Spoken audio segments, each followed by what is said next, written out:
അല്ലേ? എന്താ പറയണത്? അത് ആ വചനം കേട്ടപ്പോഴേ അദ്ദേഹത്തിൻ്റെ രീതിയിൽ അത് പറഞ്ഞു. പക്ഷേ എൻ്റെ മനസ്സിൽ ആ വചനം ഫസ്റ്റ് ടൈം ഇവിടെ വേദിയിൽ കേട്ടപ്പോൾ വേറെ ഒരു മെസ്സേജാണ് വന്നത്. എന്താ വചനം? ജ്ഞാനം 16:27 അഗ്നിയിൽ നശിക്കാത്തത് പറഞ്ഞ് അഗ്നിയിൽ നശിക്കാത്തത് അരുണോദയത്തിൽ ഉരുകി അല്ലേ? ഇപ്പം അരുണോദയം എന്ന് പറഞ്ഞാൽ സൂര്യ ഉദയമാണ്. അഗ്നിയിൽ നശിക്കാത്തത്. ചില കാര്യങ്ങൾ നമ്മൾ കരഞ്ഞും വേദനിച്ചുമൊക്കെ നമ്മുടെ വേദനയുടെയും പ്രയാസങ്ങളുടെയും ഒക്കെ പിൻബലത്തോടു കൂടി പല പ്രാർത്ഥനകളുടെയും പിൻബലത്തോടു കൂടി നമ്മൾ ഒരു വിഷയം കൈകാര്യം ചെയ്തിട്ട് അതിന് പരിസമാപ്തി ഇല്ലെന്നുണ്ടെങ്കിൽ അതിന് അടുത്ത ഓപ്ഷൻ എന്താണ്? അഗ്നിയിൽ നശിക്കാത്തത് അരുണോദയത്തിൽ ഉരുകിയെന്ന് അല്ലേ? ഇപ്പം ക്യാൻസർ ആയാലും അഗ്നിയിൽ നശിക്കണില്ല. പക്ഷേ പ്രഭാത പ്രാർത്ഥനയാണ് അതിൻ്റെ ആസ്തി. ഇപ്പം നിൻ്റെ സാമ്പത്തികമായ കടമാണെന്ന് വിചാരിച്ചോ, അത് നീ വലിയ ഒരു മിഷണറി അതിൻ്റെ പേര് നിൻ്റെ ബന്ധുക്കൾ സ്വന്തപ്പെട്ടവരൊക്കെ സഹായിക്കാൻ, അതിനെ നശിപ്പിക്കാൻ കഴിവുള്ള, നിൻ്റെ സാമ്പത്തിക ബാധ്യതകളെ നശിപ്പിക്കാൻ കഴിവുള്ള, നിൻ്റെ രോഗത്തെ നശിപ്പിക്കാൻ കഴിവുള്ള മരുന്നായിരിക്കും ചിലപ്പോൾ നീ ഉപയോഗിച്ചിരിക്കണത്. അഗ്നി അതാണ്. നിൻ്റെ രോഗത്തെ നശിപ്പിക്കാൻ പറ്റുന്ന രീതിയിലുള്ള മരുന്നാണ് നീ ഉപയോഗിച്ചിരിക്കുന്നത്. അതാണ് അഗ്നി. ചിലപ്പോൾ ആ മരുന്നിനത് ആ രോഗം നശിച്ചെന്ന് വരത്തില്ല. എപ്പോഴാണത് ഉരുകി മാറണത്? അരുണോദയത്തിൽ ഉരുകും.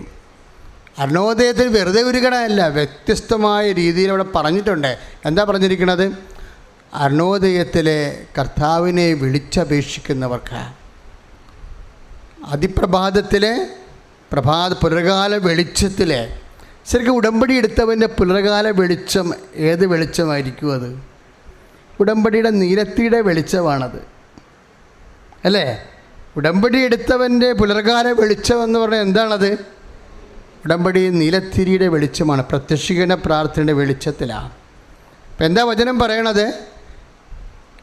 എന്തെല്ലാം ശേഷി കൊണ്ട്, ശേമുഷി കൊണ്ട്, ആളുകൊണ്ട്, അർത്ഥം കൊണ്ട്, അഗ്നി കൊണ്ട് നശിക്കാത്തത് നിൻ്റെ പ്രത്യക്ഷീകരണ പ്രാർത്ഥനയുടെ പുലർകാല വെളിച്ചത്തിൽ ദൈവം ഒരുക്കിക്കളയും. കൈ അടിച്ച് കർത്താൻ ചൊല്ലില്ല.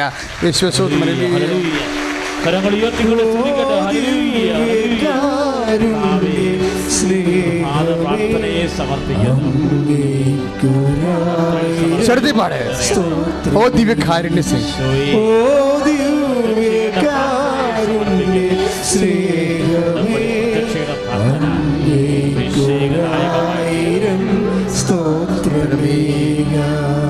പരിശുദ്ധ പരമദിവ്യകാരുണ്യത്തിന് അതുകൊണ്ട് പ്രത്യക്ഷീകരണ പ്രാർത്ഥന കുറച്ച് സീരിയസ് ആയിട്ട് എടുക്കണം കേട്ടോ. എന്താ അങ്ങനെ പറയാൻ കാര്യം എന്നറിയാമോ? നിങ്ങൾ വീട്ടിൽ ചെല്ലുമ്പോൾ നിങ്ങൾ പരിശോധിക്കണം. ഞാൻ ഈ മാസം മുഴുവൻ അത് പറഞ്ഞുകൊണ്ടിരിക്കുക. എന്താ? ചിലരുടെ പച്ചത്തിരി ചെറുതും നീലത്തിരി വലുതുമാണ് ഇല്ലേ? അവിടെയാണ് ഉടമ്പടി പാളിയിരിക്കുന്നത്. നിങ്ങളെ വീട്ടിൽ പരിശോധിച്ചാൽ മനസ്സിലാവും. നീലത്തിരി വലുതും പച്ചത്തിരി ചെറുതുമാണ്. അപ്പോൾ ഉടമ്പടി എവിടെയോ താളം തെറ്റിയത് കാണുമ്പോൾ അറിയാൻ പറ്റും. നിങ്ങളാണ് നിങ്ങളുടെ നിങ്ങളാണ് നിങ്ങളുടെ ശത്രു. കാര്യം എന്താ? നിങ്ങൾക്ക് തോന്നുമ്പോൾ കിടന്ന് ഉറങ്ങും രാത്രി. ഉടമ്പടി എടുത്ത വ്യക്തിക്ക്, ഇപ്പം ഒരു ഗർഭിണി, അവരോട് എന്താ പറയും? പപ്പങ്ങ കഴിക്കരുത്, ഈന്തപ്പഴം കഴിക്കരുത് എന്നൊക്കെ പറയാം അല്ലേ? എന്തെങ്കിലും കുഴപ്പമുണ്ടാകുന്നതിൻ്റെ അർത്ഥം. അതുപോലെ ഉടമ്പടി എടുത്ത വ്യക്തിക്ക് കുറച്ച് ഡിസിപ്ലിൻ ഉണ്ടാകണം. പഴയതുപോലെ മൊബൈൽ നോക്കിയ അല്ലെങ്കിൽ കൊച്ചു കഥയും പറഞ്ഞ് രാത്രി ഒന്നും ഇരിക്കാൻ പറ്റത്തില്ല. ഒരു 9-9:30 ആകുമ്പോൾ മര്യാദ കിടന്ന് ഉറങ്ങാൻ നോക്കണം. കാര്യം എന്താ? 5:30 പ്രഭാത പ്രാർത്ഥനയുള്ളതാണ്, അച്ചടക്കം. അതാണ് വിഷയം അതിൻ്റെ. അപ്പോൾ ദൈവത്തിന് തോന്നും നമ്മൾ വിശ്വസ്തതയാണ്. കാര്യം ഉടമ്പടിയിൽ വരുന്നത് എന്നൊക്കെറിയാമല്ലോ. ഉടമ്പടി പ്രെയർ ഓഫ് ഫിഡലിറ്റിയാണ്. എന്തിൻ്റെയാണ്? വിശ്വസ്തതയുടെ പ്രാർത്ഥനയാണ്, വിശ്വാസത്തിൻ്റെ പ്രാർത്ഥനയല്ല. അപ്പോൾ ഉടമ്പടിയുടെ ഓരോ അംശവും നമ്മൾ എക്സ്പ്രസ് ചെയ്യേണ്ട ഇത് വിശ്വാസമല്ല. എന്താണ്? വിശ്വസ്തത. വളരെ ശ്രദ്ധിക്കണം. നമ്മൾ സാധാരണ പ്രെയർ പോലെയല്ല ഉടമ്പടി.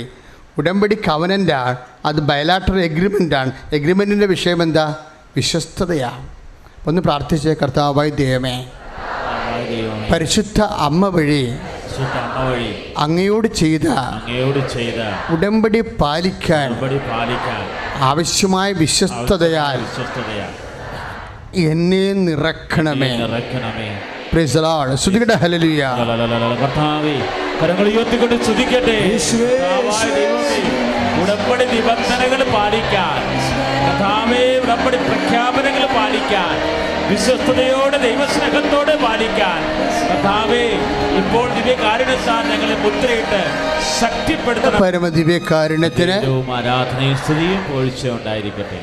ഇതുപോലെ പ്രാർത്ഥന പാഴായി പോകുന്ന വേറെ ഒരു കേസ് കെട്ടുണ്ട്. വിശ്വസ്തത മാത്രമല്ല, കൃതജ്ഞത. അദ്ദേഹം രണ്ടാമതൊരു വചനം പറഞ്ഞായിരുന്നു, നിങ്ങൾ ശ്രദ്ധിച്ചോന്ന് അറിയത്തില്ല. അത് 16:29 കൃതജ്ഞൻ്റെ പ്രാർത്ഥന. കൃതജ്ഞൻ്റെ പ്രാർത്ഥന എന്താണ്? ശൈത്യകാലത്തിലെ മഞ്ഞുരുക്കം പോലെയാണ്. അതാണ് ജ്ഞാനം 16:29.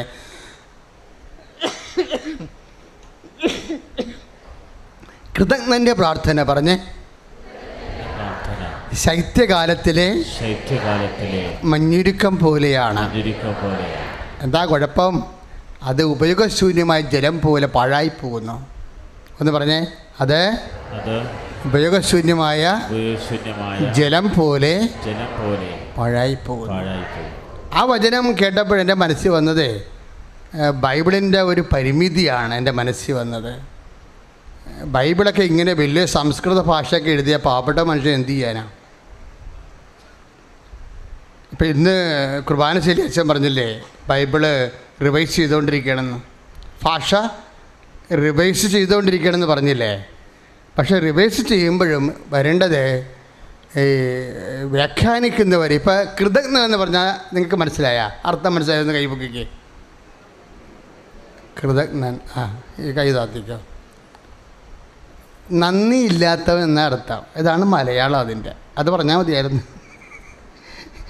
കൃതജ്ഞൻ എന്നൊക്കെ പറഞ്ഞ് ഇങ്ങനെ മനുഷ്യൻ്റെ പല്ലൊടിഞ്ഞു പോണ പരിപാടിയൊന്നും പറയാതെ മര്യാദക്ക് നന്ദി കെട്ടവൻ്റെ പ്രാർത്ഥന എന്ന് പറഞ്ഞാൽ നമുക്കെല്ലാവർക്കും മനസ്സിലാവും. ശൈത്യകാലത്തിൽ മഞ്ഞ് പോലെ, മഞ്ഞുരുക്കം പോലെ ഉരുകി ഒലിച്ച് പാഴായിപ്പോവും. നന്ദിയില്ലാത്തവൻ്റെ പ്രാർത്ഥന. നന്ദിയില്ലാത്തവൻ്റെ പ്രാർത്ഥന എന്ന് പറയുമ്പോൾ നമ്മൾ എപ്പോഴും ഓർക്കണം, ഈ സാക്ഷ്യം പറച്ചിലൊക്കെ എന്താ? സാക്ഷ്യം പറച്ചിലും സാക്ഷ്യമായി ജീവിക്കണത് എന്താ? നന്ദിയാണ്.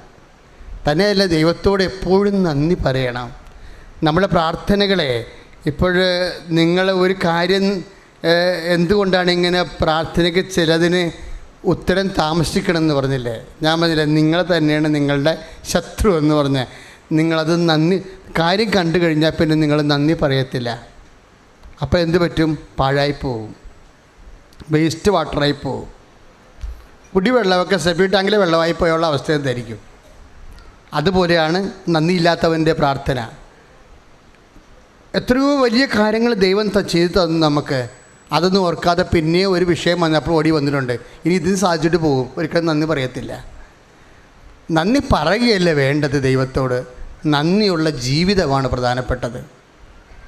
ഒന്ന് പ്രാർത്ഥിച്ചേ. നല്ലവനായ ദൈവമേ, വാഗോണ്ട് നന്ദി പറയുന്നതിനേക്കാൾ നന്ദിയുള്ള ജീവിതം ജീവിക്കുവാൻ, നന്ദിയുള്ള ജീവിതം ജീവിക്കുവാൻ കൂടി എന്നെ അഭിഷേകം ചെയ്യണമേ.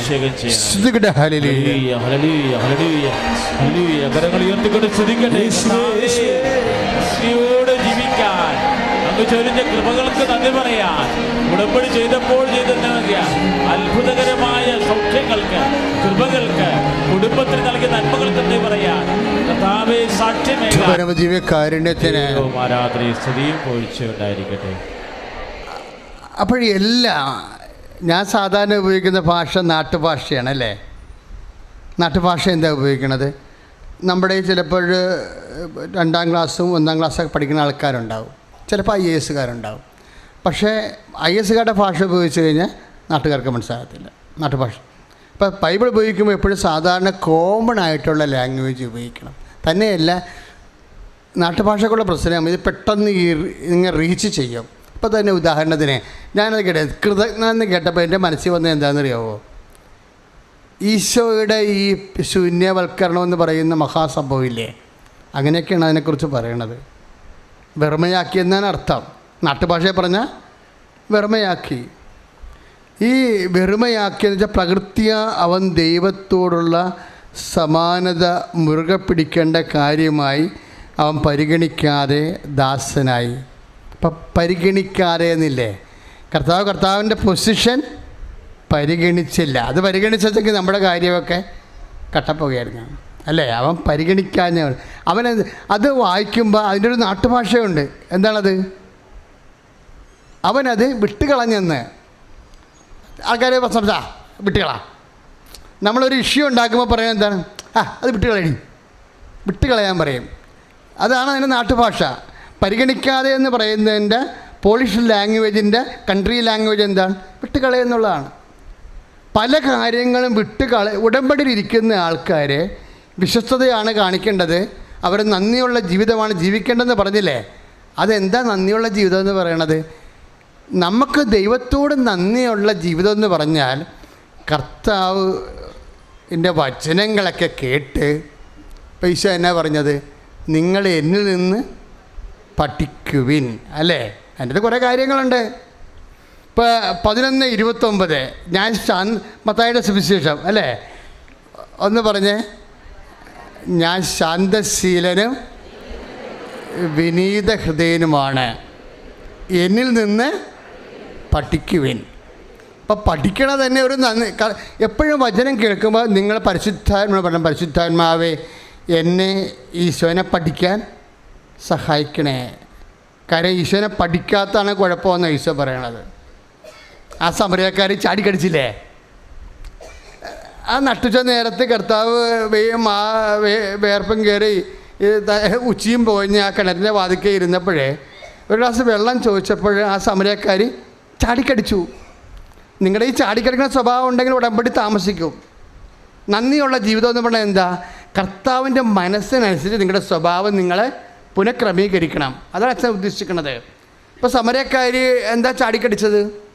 ഇപ്പം നിങ്ങൾ ഉടമ്പടി എടുത്തു, പക്ഷേ വീട്ടിൽ ചാടിക്കടിയാണെന്നുണ്ടെങ്കിൽ പിന്നെയും നമ്മൾ ശാന്തമായ പിന്നെയും നമ്മുടെ അനുഗ്രഹങ്ങൾ താമസിക്കാം. പ്രകൃതി മാറ്റം അത്യാവശ്യമാണ് ഉടമ്പടിയുടെ. കാര്യം എന്താ? നമ്മൾ ദൈവത്തോടാണ് ഉടമ്പടി ചെയ്തിരിക്കുന്നത്. ഇപ്പം സമരക്കാർ ചാടിക്കടിച്ചില്ലേ, അവരെന്താ പറഞ്ഞത്? നീ ഒരു യഹൂദനായിരിക്കെ സമരക്കാർ എന്നോട് ഇതെന്തൊരു പരിപാടിയാണ് പറഞ്ഞു. ഒരു ഗ്ലാസ് വെള്ളം പരവേശം എടുത്തപ്പോൾ യാചിച്ചതിന് ഇവർ ജാതി പറഞ്ഞില്ലേ, അവൻ്റെ പല കാര്യമുണ്ടാ. അടി പാഴ്സൽ മുതലൊക്കെ കൊടുക്കേണ്ടതാണ്, പക്ഷെ കർത്താവ് കൊടുക്കത്തില്ല. കർത്താവ് എന്താ ചെയ്യണത്? അതാണ് അതിൻ്റെ കർത്താവ് ഉടനെ അവിടെ ലെവലിലേക്ക് കയറി വന്നില്ല. കർത്താവ് ഈശോയുടെ നിലവാരത്തിൽ നിന്നുകൊണ്ട് എന്താ പറഞ്ഞത്? നിന്നോട് കുടിക്കാൻ ചോദിക്കുന്നതും ആരാണെന്നും നീ അറിയുകയും നീ അവനോട് ചോദിക്കുകയും അവൻ നിനക്ക് ജീവൻ്റെ എന്ത് മധുരമായിട്ടാണ് പറഞ്ഞത്. ഈശോ എന്നാ പറഞ്ഞ? മകളെ ഇങ്ങനെ ചാടിക്കടിക്കണേ എന്താ കാര്യമെന്നറിയാമോ? എന്നെ അറിയാത്തത് കൊണ്ടാണ്. എന്ത് സിമ്പിളായിട്ടാണ് പറഞ്ഞിരിക്കുന്നത്. 4:10 യോഹന്നാൻ്റെ സുവിശേഷം. നിൻ്റെ പ്രകൃതിയിൽ ഈ വന്നിരിക്കുന്ന ചാടിക്കടിയില്ലേ, ഇപ്പം ഈ ചാടിക്കടിക്കാൻ വന്നിരിക്കണത് എന്താണെന്നറിയാമോ? കാരണം എന്നെ അറിയാത്തത് കൊണ്ടാണ്. ഒരു മനുഷ്യൻ്റെ പ്രകൃതി മാറണത് ഈശോനെ അറിയുന്നതനുസരിച്ച് കൊണ്ട് പ്രകൃതി മാറും. സ്തുതിക്കട്ടെ. ഹല്ലേലൂയ. യേശുവേ സ്തോത്രം. ഹല്ലേലൂയ. സ്തുതിക്കട്ടെ. കർത്താവായ ദൈവമേ, അങ്ങേ അറിഞ്ഞു ജീവിക്കാൻ, അങ്ങയുടെ വചനത്തിൽ വരുമെന്ന് ജീവിക്കാൻ, കർത്താവേ അങ്ങയുടെ വചനത്തിന് പ്രബോധനം ഉൾക്കൊള്ളാൻ കൃപ ചൊരിയണമേ. അഭിഷേക വചനത്താൽ ഞങ്ങളെ പ്രബുദ്ധരാക്കുന്നതിന് നന്ദി പറയുന്നു. ശുദ്ധ പരമദിവ്യകാരുണ്യത്തിന് ആരാധനയും സ്തുതിയും പുകഴ്ചയുണ്ടായിരിക്കട്ടെ. അപ്പോൾ യോഹന്നാൻ 4:10 ഈശോ പറഞ്ഞില്ലേ, എന്നെ അറിയാത്തതാണ് നിൻ്റെ എല്ലാ പ്രശ്നങ്ങൾക്കും കാരണം. അതാണ് ഈശോ പറഞ്ഞത്. എന്നെ അറിയാത്തതാണ് നിൻ്റെ എല്ലാ പ്രശ്നങ്ങൾക്കും കാരണം. അത് വലിയൊരു മർമ്മമാണ് കേട്ടോ. അതാണ് ഈശോ പറഞ്ഞത്, എന്നെ പഠിക്കൂ, എന്നെ പഠിക്കൂ എന്ന് പറയും. അറിയാത്തവരെന്താ ചെയ്യേണ്ടത്? അറിയാത്തവരെന്നാ ചെയ്യേണ്ടത്? പഠിക്കണം. അതുകൊണ്ടാണ് ഈശോ പറഞ്ഞത്, എന്നെ പഠിക്കൂ. എന്താ പഠിക്കേണ്ടത്? ഞാൻ ശാന്തശീലനാണ്, പിന്നെന്താണ്? വിനീത ഹൃദയനാണ്, എന്നിൽ നിന്ന് പഠിക്കുവിൻ. അപ്പോൾ നിങ്ങൾക്ക് എന്ത് സംഭവിക്കും? ആശ്വാസം ലഭിക്കും. ദൈവികമായ ആശ്വാസത്തിൻ്റെ എല്ലാം അടിസ്ഥാനം ഈശോയെ പഠിക്കലാണ്. കൈ അടിച്ച് കിടന്ന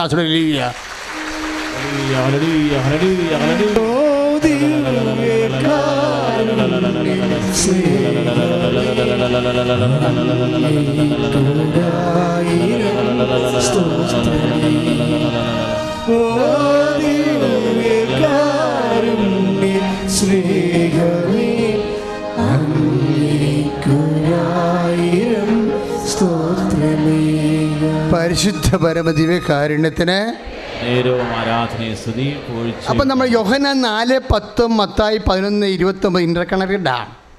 കർത്താവ് പറയും, നിൻ്റെ മുഴുവൻ പ്രശ്നങ്ങളുടെ പരിഹാരം എന്താ? എന്നെ അറിയാത്തതാണ്. എന്നെ അറിയണമെങ്കിൽ എന്താ ചെയ്യേണ്ടത്? എന്നെ പഠിക്കണം. എന്താണ് പഠിക്കേണ്ടത്? ഞാൻ ശാന്തശീലനാണെന്ന് പഠിക്കണം.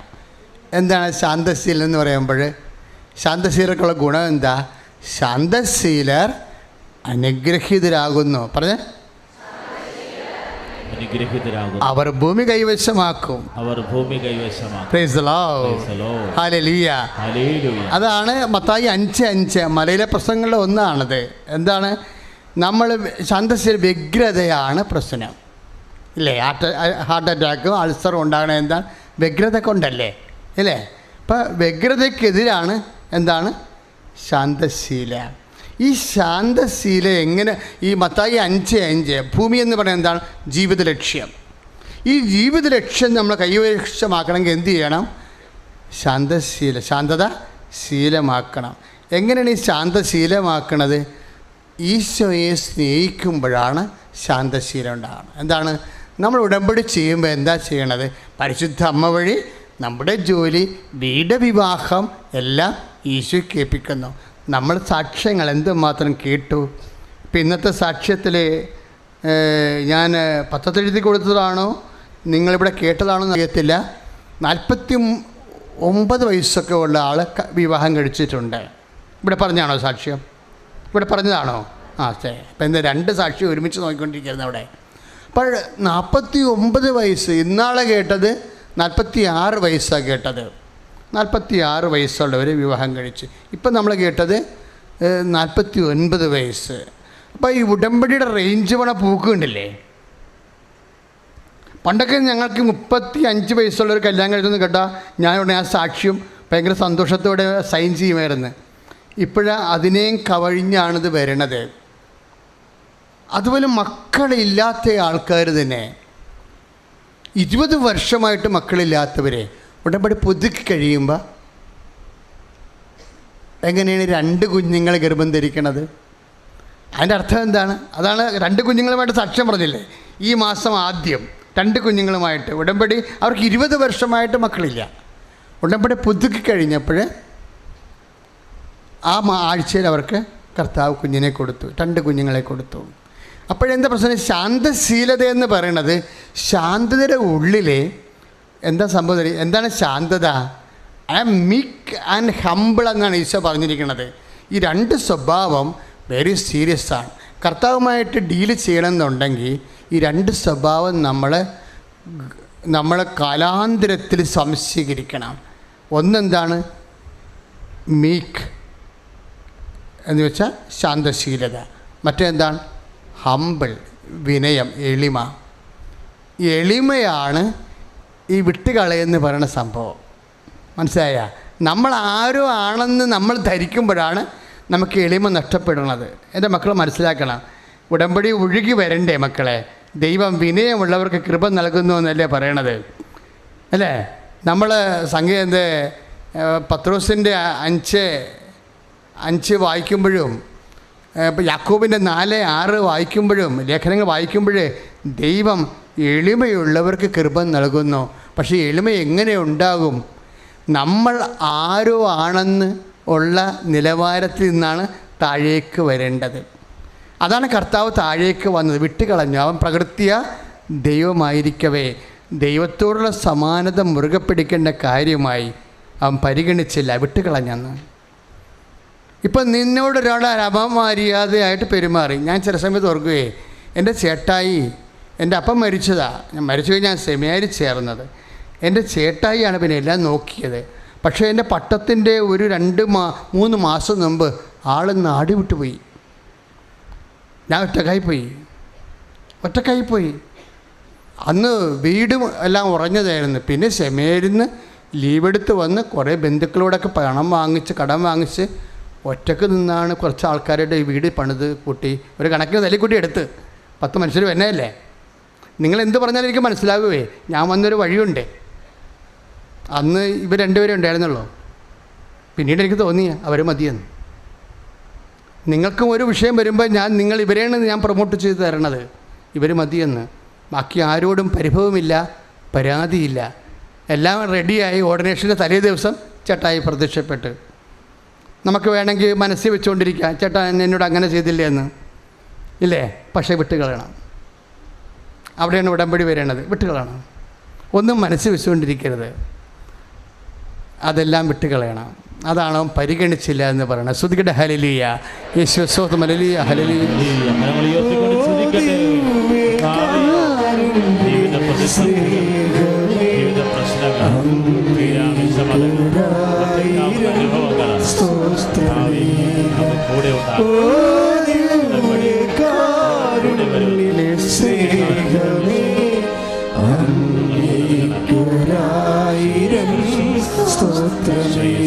ഇങ്ങനെ നിൻ്റെ അപ്പനോട്, നിൻ്റെ അയൽവാസിയോട്, നിൻ്റെ അളിയനോട്, അയൽവാസികളോട്, നിൻ്റെ ശത്രുക്കളോട് ആരോടും വിട്ടുകളയണം മക്കളെ.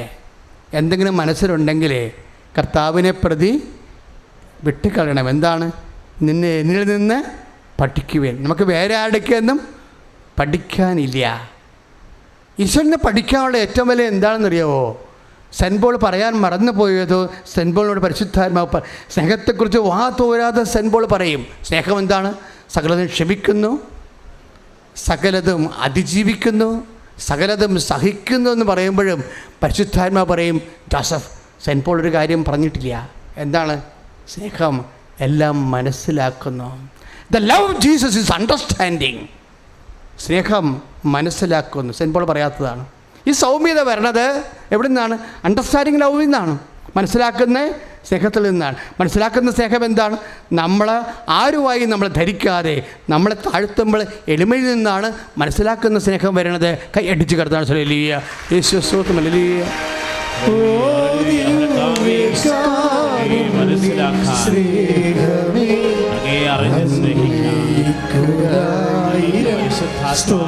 സന്തോഷത്തോടെ സ്വരത്തില്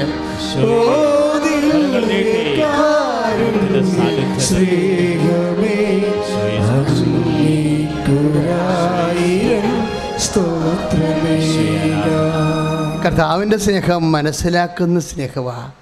അതുകൊണ്ടാണ് യവന്മാർ സാപത്ത് ദിവസമില്ലേ കണ്ടവൻ്റെ പാടശേഖരത്തു നിന്ന് കട്ട് പറിച്ച് തിന്നില്ലേ? കർത്താവിനെ നാണം കെടുത്തിയില്ലേ? നാട്ടുകാരുടെ മുമ്പിൽ കർത്താവ് കൊച്ചായിപ്പോയി.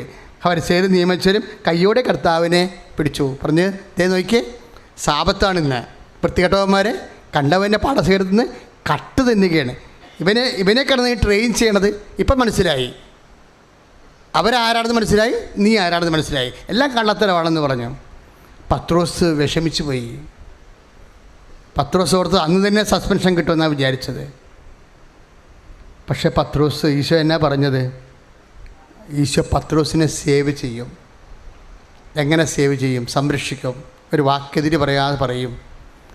ദാവീദും അനുചരന്മാരും വിശന്നപ്പോഴേ ദേവാലയത്തെ കയറി കാഴ്ചയപ്പം എടുത്ത് തിന്നില്ലേ?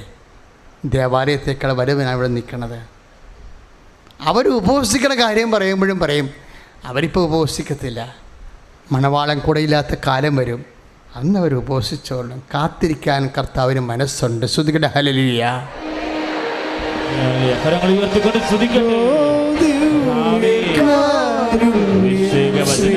ഞങ്ങളെ സ്പർശിക്കണമേ. ശ്രുതികട്ടെ ഹല്ലേലൂയ. ഓ ദൈവത്തിന്റെ ശക്തി നിറയട്ടെ.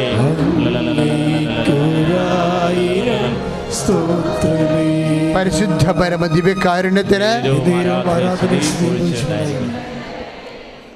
മത്തായിയുടെ സുവിശേഷം 12-ാം അധ്യായം 1-ാം വാക്യത്തിൽ നിന്നാണ് ഈ മനസ്സിലാക്കുന്ന സ്നേഹം വരുന്നത്, ഉറവ് പൊട്ടി വരുന്നത്. പത്രോസിനെ ഈശോ മനസ്സിലാക്കി. നിൻ്റെ കൂടെ ആരെല്ലാം ഉണ്ടോ, ഈശോ പറയും, ഞാൻ നിങ്ങൾ ജീവിക്കണമെന്നുണ്ടെങ്കിൽ അവരെയൊക്കെ അവരുടെ ബലഹീനതയോട് കൂടി നീ മനസ്സിലാക്കണം. അതാണ് ഉടമ്പടി. അതുകൂടിയാണ് ഉടമ്പടി. അതിനു വേണ്ടിയാണ് ഉടമ്പടി. എന്തിനാണ്? മനസ്സിലാക്കുന്ന സ്നേഹത്താൽ യേശുവിൻ്റെ കൃപ നിന്നിൽ നിറയാൻ വേണ്ടി നീ നിന്നെ തന്നെ സമർപ്പിക്കുന്നത് ഉടമ്പടി. കൈ അടിച്ച് കർത്താൻ ഹല്ലേലൂയ. യേശു സ്തോത്രം. Hallelujah hallelujah.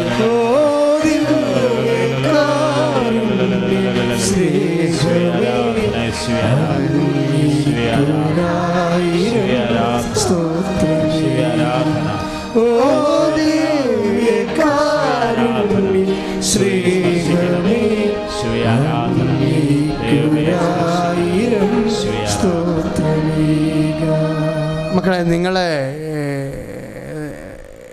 ഈശോ ഇപ്പം ഉടമ്പടി നിങ്ങൾക്ക് കുറേ ലക്ഷ്യങ്ങളുണ്ടല്ലേ. ഇതെല്ലാം പരിശുദ്ധ അമ്മ ജീവനോടെ പ്രത്യക്ഷപ്പെടി മണ്ണിലെ അമ്മയുടെ മധ്യസ്ഥത്തിൽ കർത്താവിനോട് ചെയ്തിരിക്കുന്നതാണ്. അതാത് കാലത്ത് ദൈവം നിനക്ക് നിറവേറ്റിത്തരും. പക്ഷെ നിൻ്റെ ലക്ഷ്യം എന്താണ്? ക്രിസ്തുവായിരിക്കണം നിൻ്റെ ലക്ഷ്യം, വസ്തുവായിരിക്കരുത് നിൻ്റെ ലക്ഷ്യം. അവിടെയാണ് വണ്ടിക്ക് പുറകെ കൊണ്ടുവന്ന് കുതിരയെ കെട്ടണ ഒരു പരിപാടി. അതുകൊണ്ടാണ് നീ ഇത് മുമ്പോട്ട് പോകാത്തത്. ക്രിസ്തുവായിരിക്കണം നമ്മുടെ ലക്ഷ്യം. ഇപ്പോൾ എന്താണ്?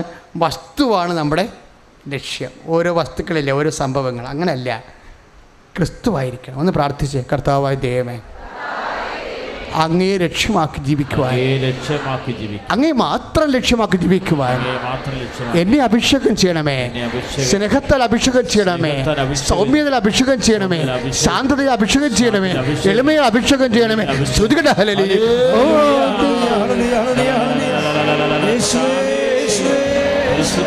ഫലങ്ങളാൽ, സൗമ്യത എന്ന പുണ്യത്താൽ, സ്നേഹമെന്ന പുണ്യത്താൽ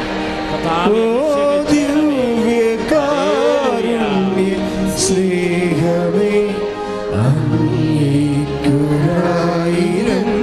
സ്തോത്രമേ. ഓ ദിവ്യകാരുണ്യ സ്നേഹം, ഓ ദിവ്യകാരുണ്യ സ്നേഹമേ അങ്ങേക്കുരായിരം സ്തോത്രമേ. അപ്പോൾ ഈശോ പറഞ്ഞില്ലേ, എല്ലാത്തിൻ്റെയും കുഴപ്പം എന്താ? അറിയാത്തതാണെന്ന് പറഞ്ഞില്ലേ ഇല്ലേ?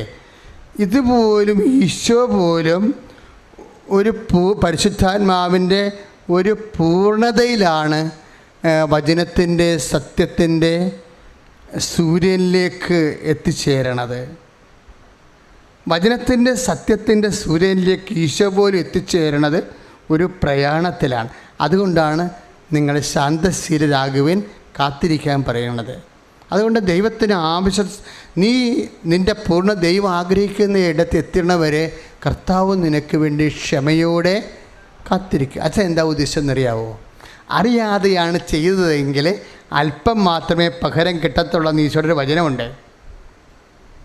ഈശോയുടെയൊക്കെ പറയത്തില്ലേ, അവൻ അറിയാതെയാണ് ചെയ്തതെങ്കിൽ കുറച്ച് മാത്രമേ പ്രഹരം കിട്ടത്തുള്ളൂ എന്ന് പറയും ഇല്ലേ? അത് ഈശോയുടെ ഒരു ഉപമയിലുള്ളൊരു വചനമാണത്. പക്ഷേ ഈശോ കുരിശിൽ കിടക്കുമ്പോൾ എന്താ പറയണത്? ആ കുറച്ച് പ്രഹരം ഉണ്ടായത് പോലും ഈശോ എടുത്ത് മാറ്റും. കുറച്ച് പ്രഹരം കൊടുക്കണമെന്നുള്ളൊരു നീതിബോധമുണ്ടല്ലോ, അതുകൂടി അങ്ങോട്ട് കുരിശിലെടുത്ത് മാറ്റിയിട്ട് പറയുമ്പോൾ, അപ്പാ അവർക്ക് ജാമ്യം കൊടുക്കണം അപ്പാ. നോൺ ബെയിലബിളാണ് ചെയ്തിരിക്കണം അവരെ. കാര്യം നിൻ്റെ ഒന്നിനൊരു മകനെയാണ് അവർ കൊസിച്ചിരിക്കുന്നത്.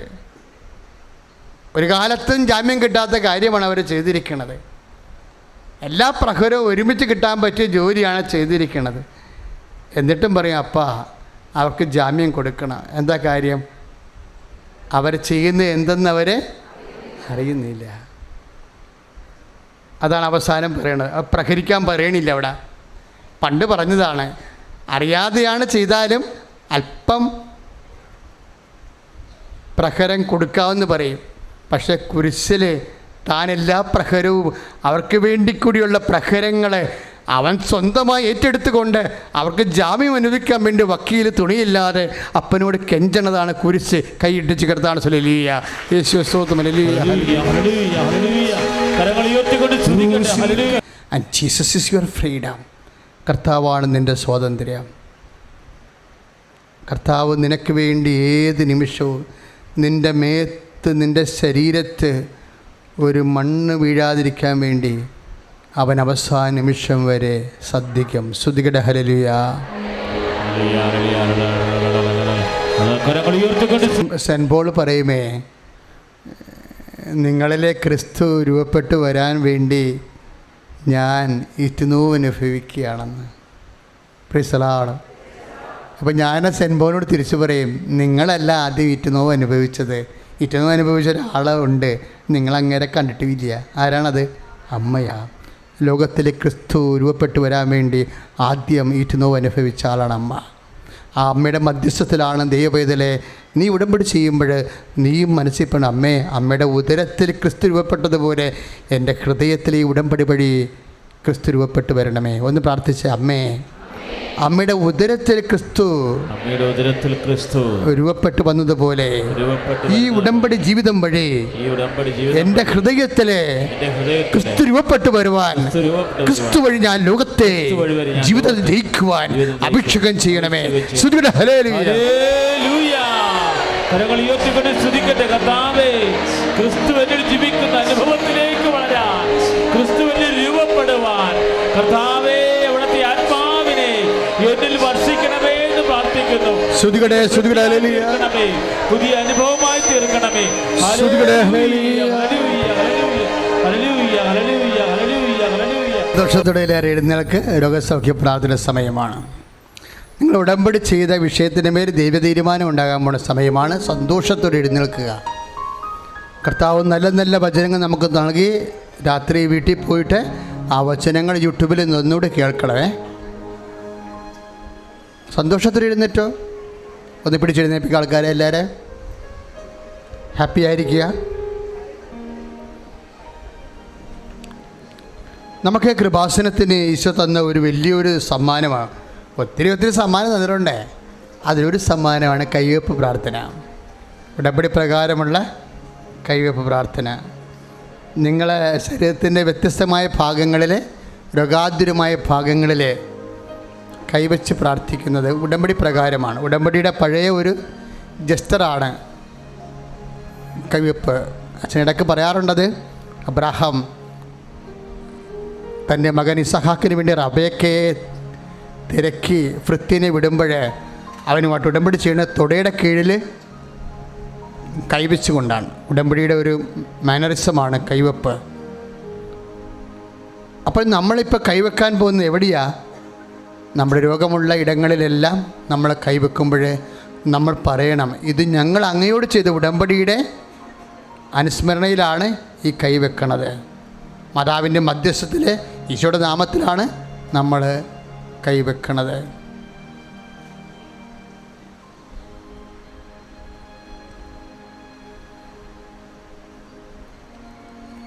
ഉദരവേദനക്കാർ ഉദരത്തിലെ കൈവെക്കേണ്ടതാണ്. ഉദരവേദന പലതരത്തിലുണ്ട്.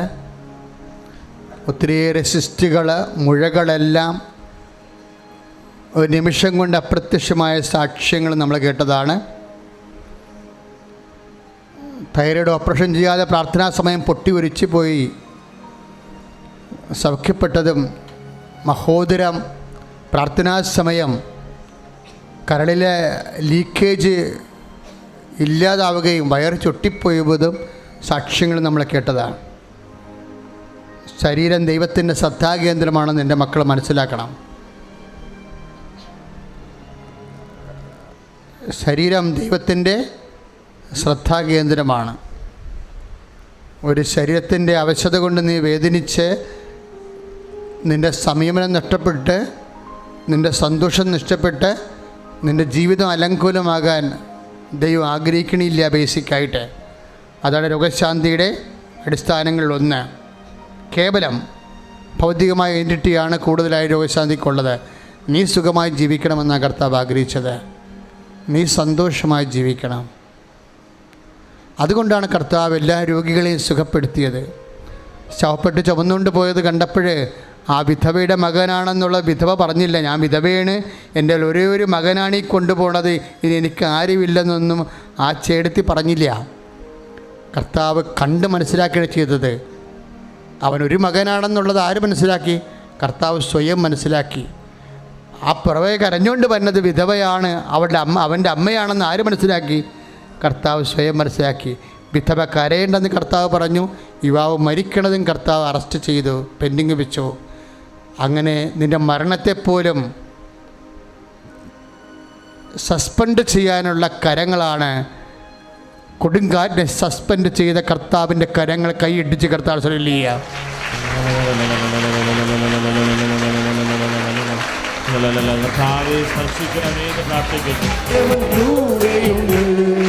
പരിശുദ്ധ പരമദിവ്യകാരുണ്യത്തിന്. അപ്പോൾ നീ നിൻ്റെ രോഗാതുരമായ സ്ഥലങ്ങളിൽ നിൻ്റെ കൈ വെക്കുമ്പോൾ നീ പറയരുത് എൻ്റെ കൈയാണെന്ന് പറയരുത്. പിന്നെ ആരുടേതാണ്? എൻ്റെ കർത്താവിലുള്ള വിശ്വാസത്താൽ അവൻ്റെ കൈയാണിതെന്ന്.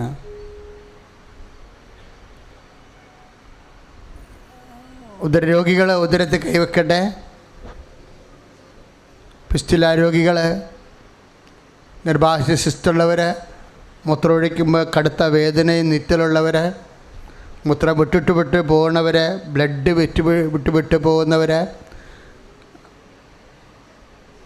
വൈറ്റ് ഡിസ്ചാർജ് ഉള്ളവർ, എല്ലാ ലീക്കേജുകളും നിങ്ങൾക്കറിയാമല്ലോ, നമ്മുടെ ജീവിതം മുഴുവനും സങ്കടകരമാക്കി കളയും. അതൊന്നും കർത്താവ് ആഗ്രഹിക്കണില്ല. രക്തസ്രാവ രോഗിയെ സുഖപ്പെടുത്തിയ കർത്താവാണ്.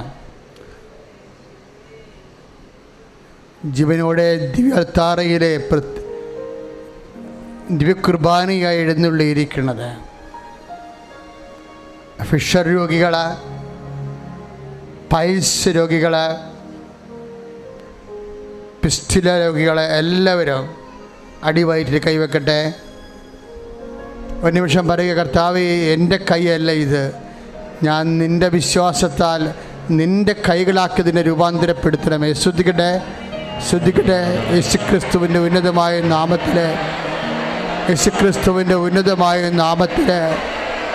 സഭയുടെ അധികാരത്തിൽ, കുരിശിൻ്റെ അടയാളത്തിൽ, ഉടമ്പടിയുടെ ബലത്താൽ ഞാൻ നിന്നെ സുഖപ്പെടുത്തുന്നു.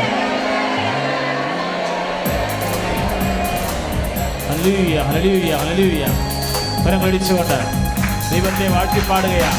രോഗമെല്ലാം മാറിടട്ടെ, കഷ്ടമെല്ലാം നീങ്ങിടട്ടെ.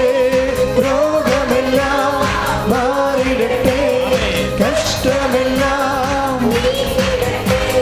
തിരുമുറിവിനാൽ സുഖപ്പെടട്ടെ, തിരുമുറിവിനാൽ സുഖപ്പെടട്ടെ. പരിശുദ്ധ പരമദിവ്യകാരുണ്യത്തിന്. നടുവിട്ട് പോയവർ ഇന്നൊരു സാക്ഷ്യം കേട്ടില്ലായിരുന്നോ? പാങ്ക്രിയാസ് പിളർന്നു പോയവരും വിട്ടുമാറിയവരും. അവരൊരു നിമിഷം കൊണ്ട് കർത്താവ് ആ വ്യക്തിയെ ആരാധനയിലാണ് സുഖപ്പെടുത്തിയത്. അതാണ് നിൻ്റെ ആന്തരിക അവയവത്തിൻ്റെ അവസ്ഥ എന്ത് തന്നെയായാലും. ഈ ലോകത്ത് അമ്മ പ്രത്യക്ഷപ്പെട്ട ഒരുപക്ഷെ ഏറ്റവും അടുത്ത് പ്രത്യക്ഷപ്പെട്ട ഒരേ ഒരു സ്ഥലമാണിത്. അമ്മ പ്രത്യക്ഷപ്പെട്ട മരീൻ അപ്പാരിഷൻസ് എല്ലാം ഒന്നെങ്കിൽ 30 മീറ്റർ അകലെ, അല്ലെങ്കിൽ 20 മീറ്റർ അകലെ, അല്ലെങ്കിൽ ആയിരക്കണക്കിന് മീറ്റർ ആകാശത്തിലായിരിക്കും. ഇതങ്ങനെയല്ല. അടുത്തറയിൽ എനിക്ക് വേണ്ടി അമ്മയെ തൊടാമായിരുന്നു. വെറും 1 മീറ്ററേ ഉണ്ടായിരുന്നുള്ളൂ. ഒരു പക്ഷേ ലോകത്തിലെ കത്തോലിക്ക പുരോഹിതരിൽ അമ്മ പ്രത്യക്ഷപ്പെട്ട ഒരു അപൂർവ ആൾത്താറയാണിത്. അതുകൊണ്ടാണ് ഈ പ്രത്യക്ഷയുടെ പ്രാർത്ഥനയ്ക്ക് ഇത്രയും പവർ. എന്താണ് ആ പ്രത്യക്ഷയുടെ പ്രാർത്ഥനയാണ് സഭയുടെ മാതാവിൻ്റെ പ്രത്യക്ഷപ്പെടൽ പഠിക്കാൻ വേണ്ടി, സഭ പഠിക്കാൻ വേണ്ടി പ്രാർത്ഥിക്കുന്നത്. അതാണ് പ്രത്യക്ഷയുടെ പ്രാർത്ഥനയുടെ മർമ്മം. ഇപ്പോഴും നമ്മൾ കൈവെക്കാൻ പോകുന്നത് നടുവെല്ലിലാണ്. ചില ആൾക്കാർ പറയല്ലേ, എൻ്റെ നടുവ് വളഞ്ഞതാണ്. ഇപ്പം ഇന്നൊരു സാക്ഷി നമ്മൾ കേട്ടില്ലേ, വളഞ്ഞ കാല് നേരെയായത് അല്ലേ? അസ്ഥികൾ നേരെയാക്കുന്ന കുറേ സാക്ഷ്യങ്ങൾ ഇവിടെ ഇതിക്ക് മുമ്പ് വന്നിട്ടുണ്ട്. അതൊന്നും നിങ്ങൾ അതിൻ്റെ റീസൺ അല്ല എടുക്കേണ്ടത്. വൈദ്യശാസ്ത്രം ഒത്തിരി റീസൺ പറയും, അത് എല്ല് നേരെയാക്കണമെങ്കിൽ എന്തൊക്കെ ചെയ്യണമെന്ന്. അത് അവരുടെ ഡ്യൂട്ടിയാണ്. പക്ഷേ അൾത്താരയിൽ വൈദ്യശാസ്ത്രമല്ല നോക്കണത്, ഉടമ്പടിയുടെ മെരിറ്റാണ്. ഉടമ്പടിയുടെ മർമ്മം എന്താ? ഉടമ്പടിക്കൊരു ശാസ്ത്രമുണ്ട്. എന്താണത്? Not by merit but by grace. അതാണ് ഡിക്റ്റം. അതിൻ്റെ നിൻ്റെ മെരിറ്റിലല്ല, നിൻ്റെ കഴിവിലല്ല, എൻ്റെ കൃപയിൽ. അതുകൊണ്ടാണ് 39 പ്രാവശ്യം IELTS തോറ്റവർ, 38 പ്രാവശ്യം IELTS തോറ്റവർ 30 ഉടമ്പടി എടുത്തതിന് ശേഷം ജയിക്കണത്. 38 പ്രാവശ്യം തോറ്റ ആൾ തന്നെയല്ലേ അത്. അയാൾക്ക് 39 പ്രാവശ്യം തോക്കണേ കുഴപ്പമില്ലല്ലോ. അയാൾക്ക് അതാണ് കപ്പാസിറ്റി. അപ്പം അയാളുടെ കപ്പാസിറ്റിയിലല്ല ഇത് വർക്ക് ചെയ്യണത്, ദൈവത്തിൻ്റെ കപ്പാസിറ്റിയിലാണ്, കഴിവിലാണ്. അതാണ് not by merit but by grace. ബൈബിളൊക്കെ ഞാൻ ചെയ്യണ പോലെ നിങ്ങൾ ചെയ്യണം. എന്താ ചെയ്യണത്? ബൈബിള് അതുപോലെ അങ്ങ് വിശ്വസിക്കും. ആ വാക്കിൽ എന്താ എഴുതിയിരിക്കണത് അതതുപോലെ വിശ്വസിക്കും. അവിടെ യുക്തിയൊന്നും കൊണ്ടുവരത്തില്ല. ദൈവത്തിൻ്റെ സ്നേഹമയ. മുട്ട വിരിയണത് എങ്ങനെയാണ്? തളക്കോയുടെ ചൂട് കൊണ്ടാണ്. വചനം വിരിയണത് എങ്ങനെയാണ്? ദൈവത്തോടെ സ്നേഹത്തിൻ്റെ ചൂട് കൊണ്ടാണ്. ശ്രുതികട ഹല്ലേലൂയ, യേശുവേ ഹല്ലേലൂയ, ഹല്ലേലൂയ. കർത്താവേ, സ്തുതിച്ച് പ്രാർത്ഥിക്കുന്ന കർത്താവേ, ആഴമായ പ്രബോധനങ്ങൾ പരിശുദ്ധാത്മാവിന്റെ നിറവോടുകൂടി ഞങ്ങൾ സ്വീകരിച്ച് പ്രാർത്ഥിക്കുന്നു. അതോടൊപ്പം ഞങ്ങളുടെ ജീവിത ആവശ്യങ്ങളും സമർപ്പിക്കുന്നു. ഇതിന്റെ കാരുണ്യത്തിന് ആരാധനയും സ്തുതിയും പോഴ്ചയുണ്ടായിരിക്കും. സന്തോഷത്തോടെ ഇനി കൈവെക്കേണ്ടത് കിഡ്നി രോഗികളെ നടുവിന് കൈവെക്കണം. 2 കൈ വെക്കണ്ട, 1 കൈ ഫ്രീ ആക്കണം. വേറെ എവിടെയെങ്കിലും രോഗം ഉണ്ടെങ്കിൽ അവിടെ വെക്കണം. നെഞ്ചുവേദനക്കാരുണ്ടോ? കരൾ രോഗികളെ, പാൻക്രിയാസ് രോഗികളെ ഇടത് നെഞ്ചിൻ്റെ താഴെ കൈവെക്കണം. നെഞ്ചുവേദനക്കാരെ, ഹൃദയരോഗികൾ, കരൾ രോഗികളൊക്കെ നെഞ്ചിൻ്റെ പൊട്ടിന് കൈവെക്കണം.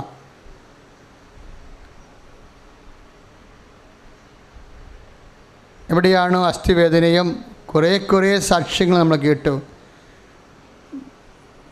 കൈ ഒരിക്കലും ഉയർത്താൻ പറ്റാതിരുന്നവരൊക്കെ കൈ ഉയർത്തി അവിടെ പേശിയും അസ്ഥികളും എല്ലാം യഥാസ്ഥാനത്തേക്ക് വന്നതിൻ്റെ നമ്മൾ സാക്ഷ്യങ്ങൾ കേട്ടതാണ്. അതെല്ലാം യൂട്യൂബിലുണ്ട്. ഇപ്പോൾ കൈവെക്കുമ്പോൾ ടോൺസൈറ്റ് രോഗികൾ, തൈറോയ്ഡ് രോഗികൾ തൊണ്ടയിൽ കൈവെക്കുക.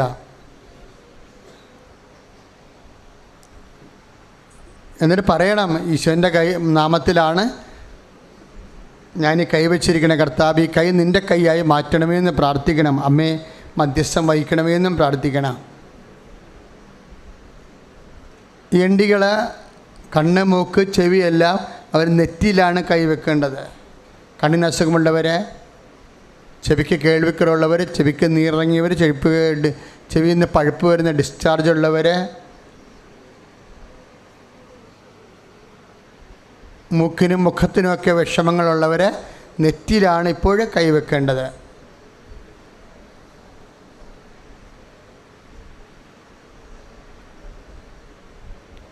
അച്ഛനോട് ചേർന്ന് പ്രാർത്ഥിക്കുക. അമ്മേ, പരിശുദ്ധ അമ്മേ, അമ്മയുടെ മധ്യസ്ഥതയിലെ ഞങ്ങൾ ചെയ്ത ഉടമ്പടി പ്രകാരം അല്ലെങ്കിൽ ചെയ്യാൻ പോകുന്ന ഉടമ്പടി പ്രകാരം ഈശോയുടെ നാമത്തിലെ രോഗസ്ഥലങ്ങളിലെ ഞാൻ കൈവെക്കുന്നു.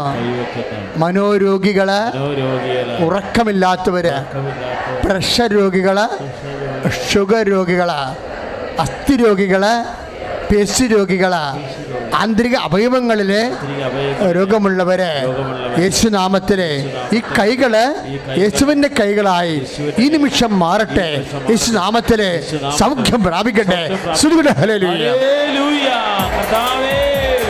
ഇപ്പോൾ കൈവച്ച് പ്രാർത്ഥിക്കുന്ന ഓരോ മേഖലകളുടെ മേലും ദിവ്യകാരുണ്യത്തിന് സ്പർശനം നൽകണമേ. ശുദ്ധ പരമ ദിവ്യകാരുണ്യത്തിന്. മക്കളെ, ഇപ്പം നമ്മൾ പ്രാർത്ഥിക്കാൻ പോകുന്നത് ശരീരമാസകലമുള്ള രോഗികളുണ്ട്. അതായത് നഖം തൊട്ട് ശിഖ വരെയുള്ള രോഗികൾ, ചിലപ്പോൾ അലർജിക്കാരും. കൃപാസനത്തിൽ കുറേ സാക്ഷ്യങ്ങൾ റിപ്പീറ്റ് ചെയ്ത് വരുന്ന സാക്ഷ്യങ്ങളാണ് അലർജി രോഗങ്ങൾ, അതിനകത്ത് തുമ്മൽ തൊട്ട് അത് പഴകിയ അലർജി രോഗങ്ങൾ തന്നെ ഇന്ന് എന്തുമാത്രം നമ്മൾ കേട്ടു. സാക്ഷ്യത്തിലെ 15 കൊല്ലമൊക്കെ ആയിട്ടുള്ളത്. അതുപോലെ തന്നെ സ്നഫ് അലർജി, പൊടി അലർജി, ക്ലൈമറ്റ് ചേഞ്ച് ചെയ്ത് വരുമ്പോൾ ഉണ്ടാകുന്ന അലർജി, കാലാവസ്ഥയുടെ അലർജി, അന്തരീക്ഷത്തിൻ്റെ ടെമ്പറേച്ചർ ചേഞ്ച് ചെയ്യുമ്പോൾ ഉണ്ടാകുന്ന അലർജി, ഇങ്ങനെ പലതരം അലർജികളുള്ള അവർക്ക് വേണ്ടി പ്രാർത്ഥിക്കേണ്ട സമയമാണിത്. ഇത് അലർജി വരാത്തവർക്ക് തോന്നും ഇത് എന്നാ അതൊക്കെ വലിയ കാര്യമാണെന്ന്. പക്ഷേ വന്ന് നോക്കണം, വിവരം അറിയണമെങ്കിൽ ഒന്നും ചെയ്യാൻ പറ്റത്തില്ല. വല്ല പുഴയിലും എടുത്ത് ചാടാൻ തോന്നിപ്പോകും. അത്രയും വിഷമമാണ് അലർജിക്കാർ അനുഭവിക്കുന്നത്.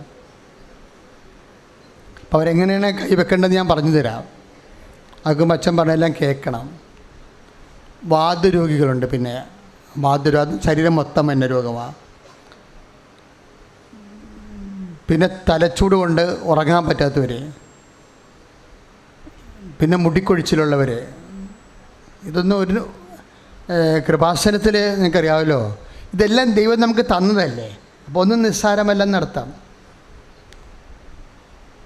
അതാണ് ഈശോ പറഞ്ഞത്, നിൻ്റെ ഒരു മുടി കൊഴിയുമ്പോൾ ഞാൻ അറിയുന്നു എന്ന്. എന്താ പറയുന്നത്? അത് പ്രധാനപ്പെട്ട കാര്യമായതുകൊണ്ടാണ്. ദൈവത്തിന് വലിയ പ്രധാനപ്പെട്ട കാര്യമാണ്. നമ്മൾ എന്ത് പ്രാധാന്യം കൊടുക്കുന്നു അതനുസരിച്ചാണ് നമുക്ക് അനുഭവം വരുന്നത്. നമ്മൾ പ്രാധാന്യം കൊടുക്കുന്നുണ്ടോ ഇല്ലയോ എന്നറിയാൻ വേണ്ടിയാണ് ചോദിക്കാൻ പറഞ്ഞിരിക്കുന്നത്. അല്ലെങ്കിൽ നിങ്ങൾ പറയത്തില്ലേ, എന്തിനാണ് ദൈവത്തോട് ചോദിക്കേണ്ട, ദൈവത്തിനെല്ലാം അറിയാൻ പാടില്ല എന്ന്. മണ്ടത്തരാണത്. അതാണ് ഈശോ ചോദിക്കുമ്പോൾ നിങ്ങൾക്ക് ലഭിക്കുമെന്ന് പറഞ്ഞില്ലേ. എന്താ കാര്യം? നമ്മൾ ഇമ്പോർട്ടൻസ് കൊടുക്കുന്നുണ്ടോ എന്നറിയാനാണ് അങ്ങനെ പറയണത്. നമ്മൾ ഇമ്പോർട്ടൻസ് കൊടുത്താൽ ദൈവം അത് ഇമ്പോർട്ടൻസ് ആയിട്ട് എടുക്കും. അപ്പം ഇങ്ങനെയൊക്കെ ഉള്ള രോഗങ്ങൾ. ഇനി അച്ഛൻ എവിടെയെങ്കിലും മിസ് ചെയ്തിട്ടുണ്ടെങ്കിൽ, ഏതെങ്കിലും രോഗങ്ങൾ മിസ് ചെയ്തിട്ടുണ്ടെങ്കിൽ അത് ശരീരത്തിൽ ഇങ്ങനെ ചൊറിഞ്ഞു പൊട്ടൽ, അവന് വിസർപ്പ രോഗങ്ങൾ അതൊക്കെയാണ് പ്രാർത്ഥിക്കാൻ പോണത്. പിന്നെ വേരിക്കോസിൻ്റെ അസുഖമുള്ളവർ അത് പ്രാർത്ഥിക്കാം. കുറേ വേരിക്കോസുകാരെ അമ്മ ആ തറയെ സുഖപ്പെടുത്തി സാക്ഷ്യം പറയിപ്പിച്ചിട്ടുണ്ട്. അപ്പം ഇങ്ങനെയുള്ള വ്യത്യസ്തങ്ങളായ രോഗങ്ങളുള്ളവർ ഇപ്പം ചെയ്യേണ്ടത് കൈ സ്വസ്തികയായിട്ട് വെക്കണം. ഇങ്ങനെ പ്രാർത്ഥിക്കുക. കർത്താവായ ദൈവമേ, എൻ്റെ ശരീരമാസകലം ഞാൻ അനുഭവിക്കുന്ന സർവ്വരോഗങ്ങളും വിശുദ്ധ രക്തത്താൽ തളിക്കണമേ. ദിവ്യകൃപാനയുടെ ശക്തിയാൽ ഈശോയുടെ നാമത്തിൽ ഞാൻ പൂർണ്ണമായി സൗഖ്യം പ്രാപിക്കട്ടെ. എന്നോട് പ്രാർത്ഥനാ സഹായം ആവശ്യപ്പെട്ടവരും സൗഖ്യം പ്രാപിക്കട്ടെ. ശ്രീയുടെ ഹല്ലേലൂയ. പരിശുദ്ധ പരമദിവ്യകാരുണ്യത്തിന് ഇനിയിപ്പോൾ നമ്മൾ പ്രാർത്ഥിക്കാൻ പോകുന്നത് ഭൗതിക സാഹചര്യങ്ങളാണ്. ഇപ്പോഴും നിങ്ങൾ പരീക്ഷകൾ പാസ്സായി, പക്ഷെ നിങ്ങളുടെ പ്രോസസ്സിങ് നടക്കണതേ ഉള്ളൂ. അതിന് വേണ്ടത്ര സ്പീഡില്ല. ആ വിഷയങ്ങളെല്ലാം ഇപ്പോൾ എടുക്കും. കരുതല ഓരോ കടമ്പയാണല്ലോ. ദൈവം നമ്മുടെ കൂടെ സഞ്ചരിച്ചാൽ, കാര്യം ചില വിഷയങ്ങളിൽ നമ്മൾക്കോ ഏജൻറ്റിനോ കൺട്രിക്കോ ഒന്നും ചെയ്യാൻ പറ്റത്തില്ല. അമ്മ തന്നെ ആ വിഷയം അവിടെ എത്തിച്ചേരണം. അപ്പം അതുകൊണ്ട് ഇങ്ങനെ പെൻഡിങ് കേസ് കിടപ്പില്ലേ, അതാണ് ആദ്യം പ്രാർത്ഥിക്കേണ്ടത്. പാസ്സായി പക്ഷേ കയറിപ്പോകാനൊത്തില്ല, താമസിക്കുന്നു. ഓരോരോ കാര്യങ്ങൾ പറഞ്ഞ് നിയമങ്ങൾ ചേഞ്ച് ചെയ്യുന്നു. അങ്ങനെ പല പല വിഷയങ്ങളെ കൊണ്ട് വിസ പ്രോസസ്സിങ് നടക്കണില്ല. അങ്ങനെ പെൻഡിങ് ആയിട്ടുള്ള വിഷയങ്ങൾ നിങ്ങൾ മാത്രമല്ല ഞാൻ ഉദ്ദേശിക്കുന്നത്. ഉടമ്പടി ചെയ്തു പോയ എല്ലാ മക്കളെയും ഞാനിപ്പോൾ ഓർക്കുന്നുണ്ട്. പരിശുദ്ധ അമ്മ വഴി ഈശോയിൽ പ്രാർത്ഥിക്കുക.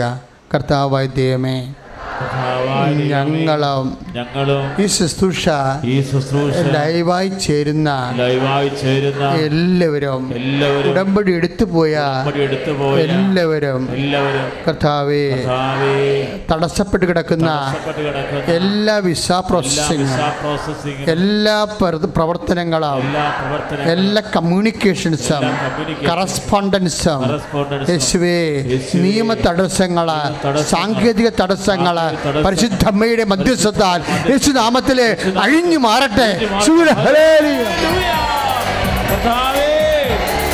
സംബന്ധമായ വിഷയങ്ങൾ, വിദേശത്ത് ജോലി ചെയ്യുന്നവരുടെ പ്രശ്നങ്ങൾ ഇപ്പോൾ സമർപ്പിക്കുന്നവരുടെ നിയോഗങ്ങൾ കർത്താവെ അത്ഭുതകരമായി ഇടപെടണമേ. ഹല്ലേലൂയ. വിടുതലിൻ ആത്മാവേ നിറയണമേ. ചേർന്ന് പാടാം. അഗ്നിതൻ അഭിഷേകമായി പടരണമേ. ഹല്ലേലൂയ. വിടുതലിൻ ആത്മാവേ നിറയണമേ. ആമേൻ. അഗ്നിതൻ അഭിഷേകമായി പടരണമേ. പരിശുദ്ധ പരമദിവ്യകാരുണ്യത്തിന് ആരാധനയെ സ്തുതിയും പൊഴിച്ചുകൊണ്ടായിരിക്കട്ടെ. ഇനി ഡേറ്റ് ഇടുക. ദൈവം തന്ന നമ്മുടെ ഈ 2019 നമുക്ക് നൽകിയ രണ്ടാമത്തെ ഒരു ആനുകൂല്യമാണ് ഡേറ്റ്. ഞാൻ നേരത്തെ ഡേറ്റ് ഇട്ടിട്ടുണ്ടെന്ന് പറയരുത്. പ്രാർത്ഥന നിരന്തരം പ്രാർത്ഥിക്കേണ്ടതാണ്. അതാണ് 18:1. നിരന്തരം പ്രാർത്ഥിക്കേണ്ടതിൻ്റെ ആവശ്യകത വ്യക്തമാക്കാൻ അവൻ അവരോട് ഒരു ഉപമ പറഞ്ഞു. അപ്പോൾ ഞാൻ കഴിഞ്ഞ മാസം ഡേറ്റ് ഇട്ടതാണെന്ന് പറയരുത്. ഇപ്പം നീ ഡേറ്റ് ഇടുക. വിവാഹം താമസിക്കുന്നുണ്ടെങ്കിൽ ഇപ്പോൾ ഡേറ്റ് ഇടുക. മക്കളെ കിട്ടാൻ താമസിക്കുന്നുണ്ടെങ്കിൽ നീ ഇപ്പോൾ ഡേറ്റ് ഇടുക. നിൻ്റെ ജോലി, ഇൻ്റർവ്യൂ, പരീക്ഷ, ഡേറ്റ്, IELTS, OET, HMOH, അത് ഇങ്ങനെയുള്ള എല്ലാ B1 B2 എക്സാമിനേഷൻസ്, ഇതോട് വന്നിട്ട് CBT, എല്ലാ ഇതിനും ഡേറ്റ് നീ മനസ്സിൽ ഓർക്കുക. ചില ഡേറ്റ് നിനക്ക് അറിയത്തില്ലായിരിക്കും, പക്ഷെ അമ്മയ്ക്കറിയാം. അമ്മ ആ ഡേറ്റ് ആ പരീക്ഷയെ സമർപ്പിക്കണമെന്ന് പറയണം. എല്ലാത്തിൻ്റെ സ്ഥലം, അളവ്, കോടതി കേസ്, ഉടമ്പടി, സ്ഥലം രജിസ്ട്രേഷൻ, എല്ലാം, നിൻ്റെ യാത്ര, എല്ലാത്തിൻ്റെയും ഡേറ്റ് പറയണം. അച്ഛനോട് ചേർന്ന് പറയാം. അമ്മേ, പരിശുദ്ധ അമ്മേ, സമയത്തിൻ്റെ അമ്മേ, ഞാനിപ്പോൾ മനസ്സിൽ കുറിച്ച എല്ലാ തീയതികളും സമയവും പരിശുദ്ധ അമ്മ വഴി ദിവ്യകാരുണ്യത്തിന് ഏൽപ്പിക്കുന്നു. അല്പസമയം കഴിയുമ്പോൾ നിങ്ങൾ സന്തോഷിക്കാം എന്നരുളി ചെയ്ത കർത്താവേ, പിന്നീട് ഒന്നും അങ്ങയോട് ചോദിക്കേണ്ടാത്ത, ആവശ്യമില്ലാത്തതുപോലെ എല്ലാ മേഖലകളിലും അഭിഷേകവും അനുഗ്രഹവും പ്രാപിക്കുവാൻ ഇടയാക്കണമേ. ശ്രുതികട്ടെ. ഹല്ലേലൂയ. കർത്താവേ, ഇപ്പോൾ തീയതി കുറിച്ച് പ്രാർത്ഥിക്കുന്ന മക്കള് കർത്താവേ, അവർ ഏറ്റിന്റെ മേൽ കൃപ ചൊരിയണമേ. അവർ ഏത് നിയോഗത്തിന് വേണ്ടി പ്രാർത്ഥിച്ചോ ആ നിയോഗങ്ങളുടെ മേൽ ദിവ്യകാരുണ്യത്തിന്റെ സ്പർശനം നൽകണമേ. കർത്താവേ, അനുഗ്രഹിക്കണം. ഇല്ലാത്തവര്, ജോലിയില്ലാത്തവർ, സാമ്പത്തിക വിഷയത്തിലെ വലിയ വിഷമം അനുഭവിക്കുന്നവരുടെ മേലെല്ലാം കർത്താവിൻ്റെ കൃപ ചൊരിയാൻ വേണ്ടി സ്തുതിക്കട്ടെ. ഹല്ലേലൂയ.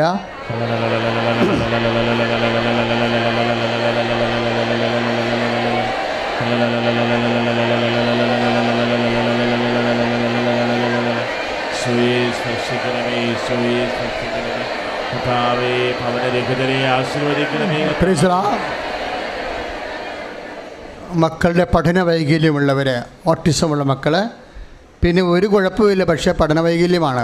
ഈ കുത്തിയിരുന്ന് പഠിക്കത്തില്ല, പഠിക്കണ മനസ്സിലാവത്തില്ല, ഭയങ്കര മാർക്ക് കുറവാണ്.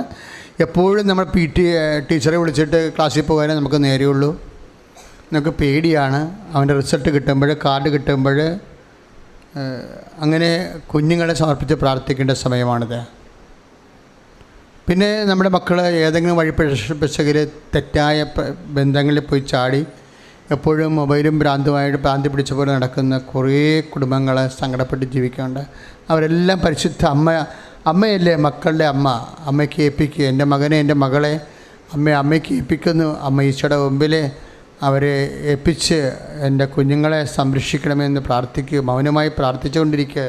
മക്കളെ സമർപ്പിച്ച് പ്രാർത്ഥിച്ചുകൊണ്ടിരിക്കുക.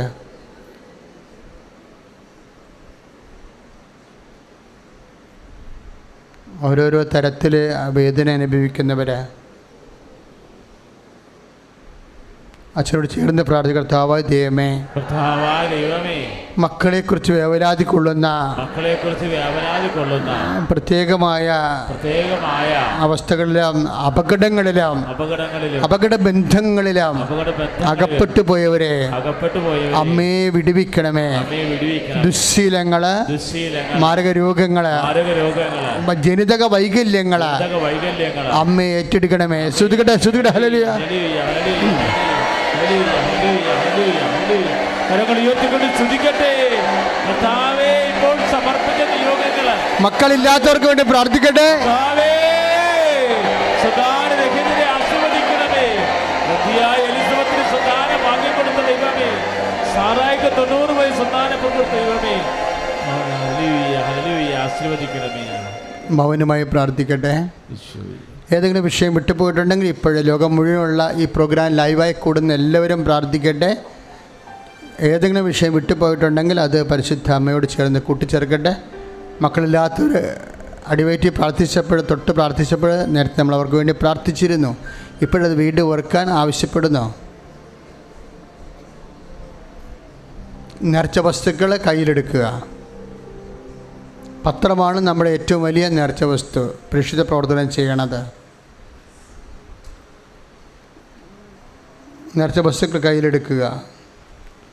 എപ്പോഴും ശ്രദ്ധിക്കേണ്ടത് എല്ലാ നവംബർ മാസത്തോടുകൂടിയാണ് കൃപാസനത്തിലെ ആരാധനക്രമത്തിൻ്റെ ശുശ്രൂഷക്രമം, ആരാധനക്രമമല്ല, ശുശ്രൂഷക്രമത്തിൻ്റെ ആണ്ട് പിറവി നമുക്ക് ആരംഭിക്കുന്നത്. ശുശ്രൂഷക്രമം, കൃപാസനം ശുശ്രൂഷക്രമം ഒരു മരിയ ശുശ്രൂഷക്രമമാണ് നമുക്കുള്ളത്. അമ്മയെ പ്രതിഷ്ഠിച്ച മാസമാണ് ഒക്ടോബർ 25, 2003 പ്രതിഷ്ഠിച്ചു. അതിൻ്റെ പേരിലാണ് എല്ലാ ഒക്ടോബർ മാസവും 4-ാം ശനിയാഴ്ച നമ്മൾ റാലി നടത്തുന്നത്. ആ റാലി എന്ന് പറയുമ്പോൾ ഇപ്പോൾ വന്ന് 1,00,000 പേര് വരെ പങ്കെടുക്കുന്ന വലിയ പ്രാർത്ഥനാ റാലിയായി അത് ദൈവം ഉയർത്തി. പക്ഷേ നമുക്കൊരു 15 ലക്ഷത്തോളം ജപമാലയാണ് ഇപ്പോൾ നമുക്ക് കിട്ടിയത്.